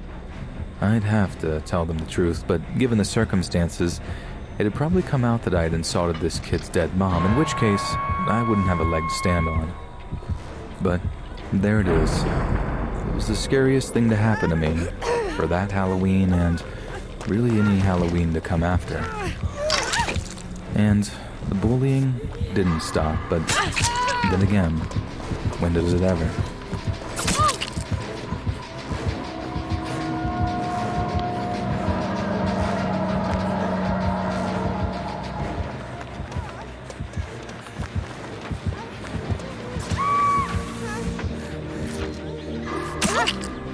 Hey friends, thanks for listening. Click that notification bell to be alerted of all future narrations. If you got a story, be sure to submit them to my subreddit, r/Let'sReadOfficial, and give and receive feedback from the community, and maybe even hear your story featured on the next video. And join my Discord to interact with me and other listeners directly. And if you want to support me even more, grab early access to all future narrations for just $1 a month on Patreon, and maybe even pick up some Let's Read merch on Spreadshirt. And check out the Let's Read podcast, where you can hear all these stories in long compilation form and save huge on data. Located anywhere you listen to podcasts. Links in the bio. Thanks so much, friends. And remember, keep your piggies clean.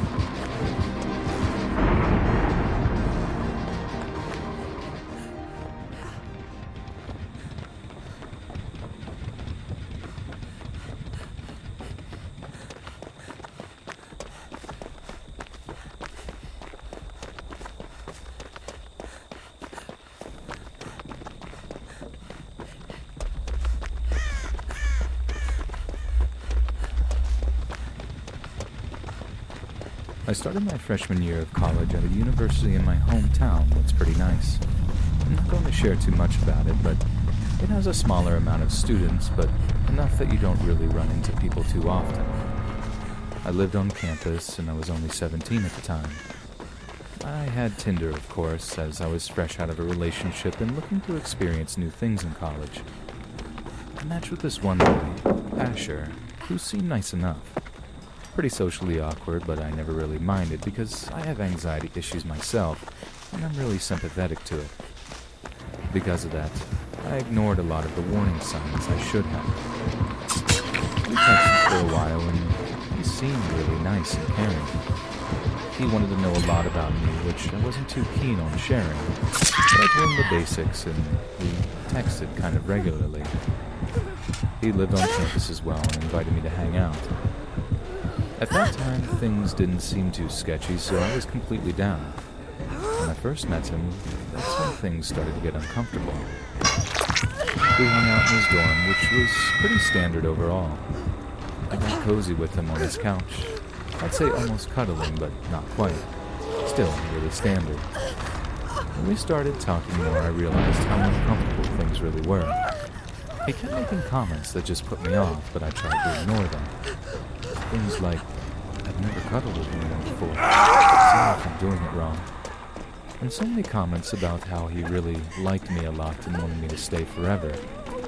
Weird word choice, but whatever. He's just trying to be nice. I'll let him down easy, I felt.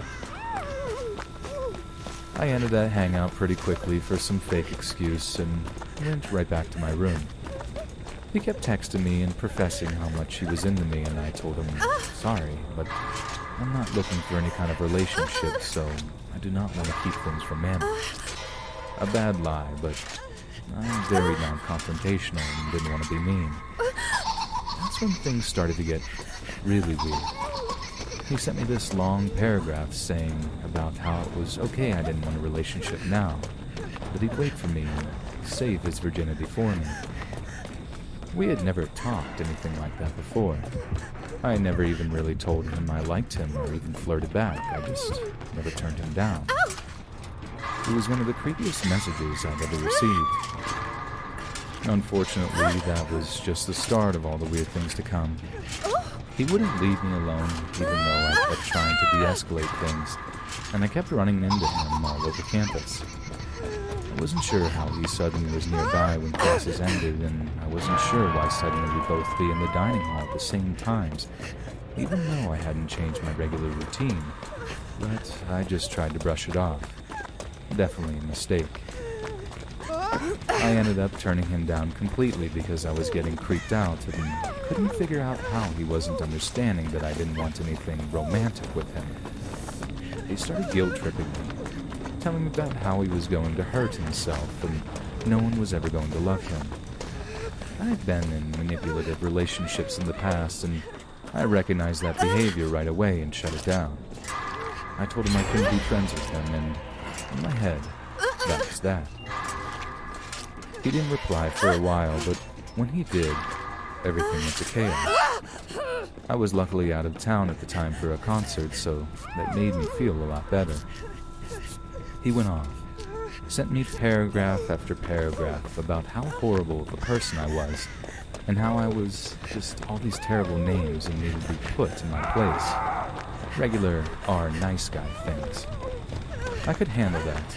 I just ignored it. Then, once the regret set in, he made it his mission to win my love however possible.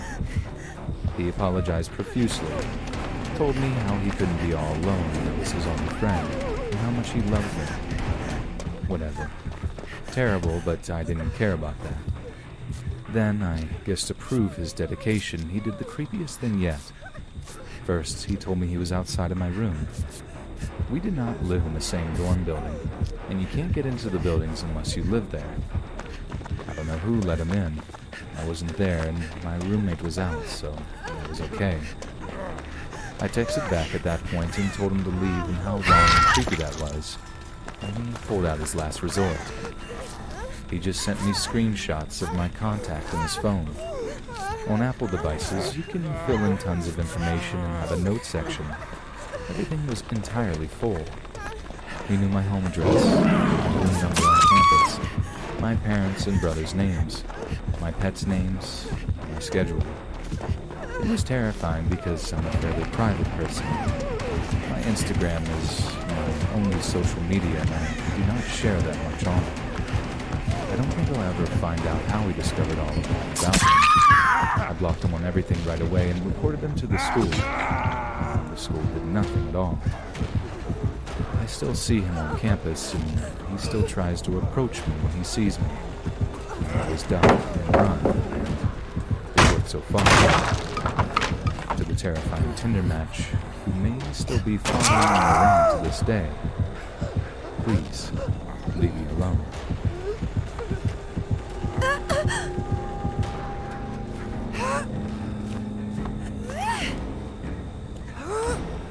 I'm a female, 23 now. In the story, I was 21 with a 4-month-old baby. He's mine, he's 2 now. I'm about 5 foot 9, a bit overweight, and I have social anxiety around new people. I went with my sister, 26, 5 too tall, to her work as she worked at a very nice restaurant in a shopping center. And we went straight there for her 6 p.m. start after being in the city all day, collecting money for a cat rescue. I'm just chilling out, eating good food and binging on Reddit when I decide I want to smoke. I know that. So I pack up the kidlit and let my sister know I'm going out to the car to park to have a smoke as she passes through the dining area. The car park was about 70 meters away from the restaurant. Had good lighting, because it was so late, I could hang around near the doors. This is where it gets creepy. The security guard was doing his rounds, about my height, an Indian. He decides to check on me. I mean, that's cool, man, I'm just having a smoke. And the conversation went something like this. How you doing, you okay? Well, pretty good, just waiting for my sister to get off of work. Good, good. Your baby. Very cute baby, I have 4 at home. You got a husband? Yes, he's my baby, that's good. I have a fiancé. A complete lie. I was 100% single, but he was already making me anxious. You mean husband? I look after baby for you. I look after you. No thanks. I'm sure your wife wouldn't appreciate that. No. Wife love baby. Wife will love you. You come home with me? I finished my smoke. Been moving the pram further away from him each second. No thanks. I'm going now.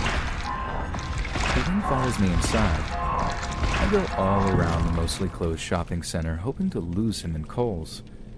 I lost him for about 5 seconds, but Kohl's had shut for the night. The only place left open was my sister's work, so I went back there even though I didn't want him to know where I was. As I was about to walk into the restaurant, I saw him coming up the escalator. He was still watching me. I take the last 2 steps towards the hostess, who happened to be the owner's daughter, and told her what was going on. At this point, the security guard is standing in front of the restaurant, still staring at me. The hostess takes me to a semi-secluded booth and goes to talk to her dad about the situation. As she's gone, creepy security guard came into the dining area, searched for me, and then came and sat in my booth, way too close to me and my child. "How old you?" "I want to ravish you pretty women. You be mother to my babies. We make cute babies." At this point, it was very clear that I was very uncomfortable, and he still made it worse. "Don't worry, I security. I protect you and baby." He's reaching across the table with one hand now. The other hand is reaching towards my pram. I'm frozen. I don't care about the hand near me. I'm watching the other one. Nobody touches my baby. I'm about to snap, go full mama bear mode when the owner, 40s to 50s, 6 foot plus, big wide build of the restaurant steps in asking if there's a problem. "Is there a problem here?" English is not his native language, but he gets the point across. His English skills deteriorate when he gets angry. This is important to the story, I promise. No problem. Just talking to my lovely lady. This is a customer. Has she done something wrong?" No, never. She's my lady. See, we're going to get married." He begins to grin creepily.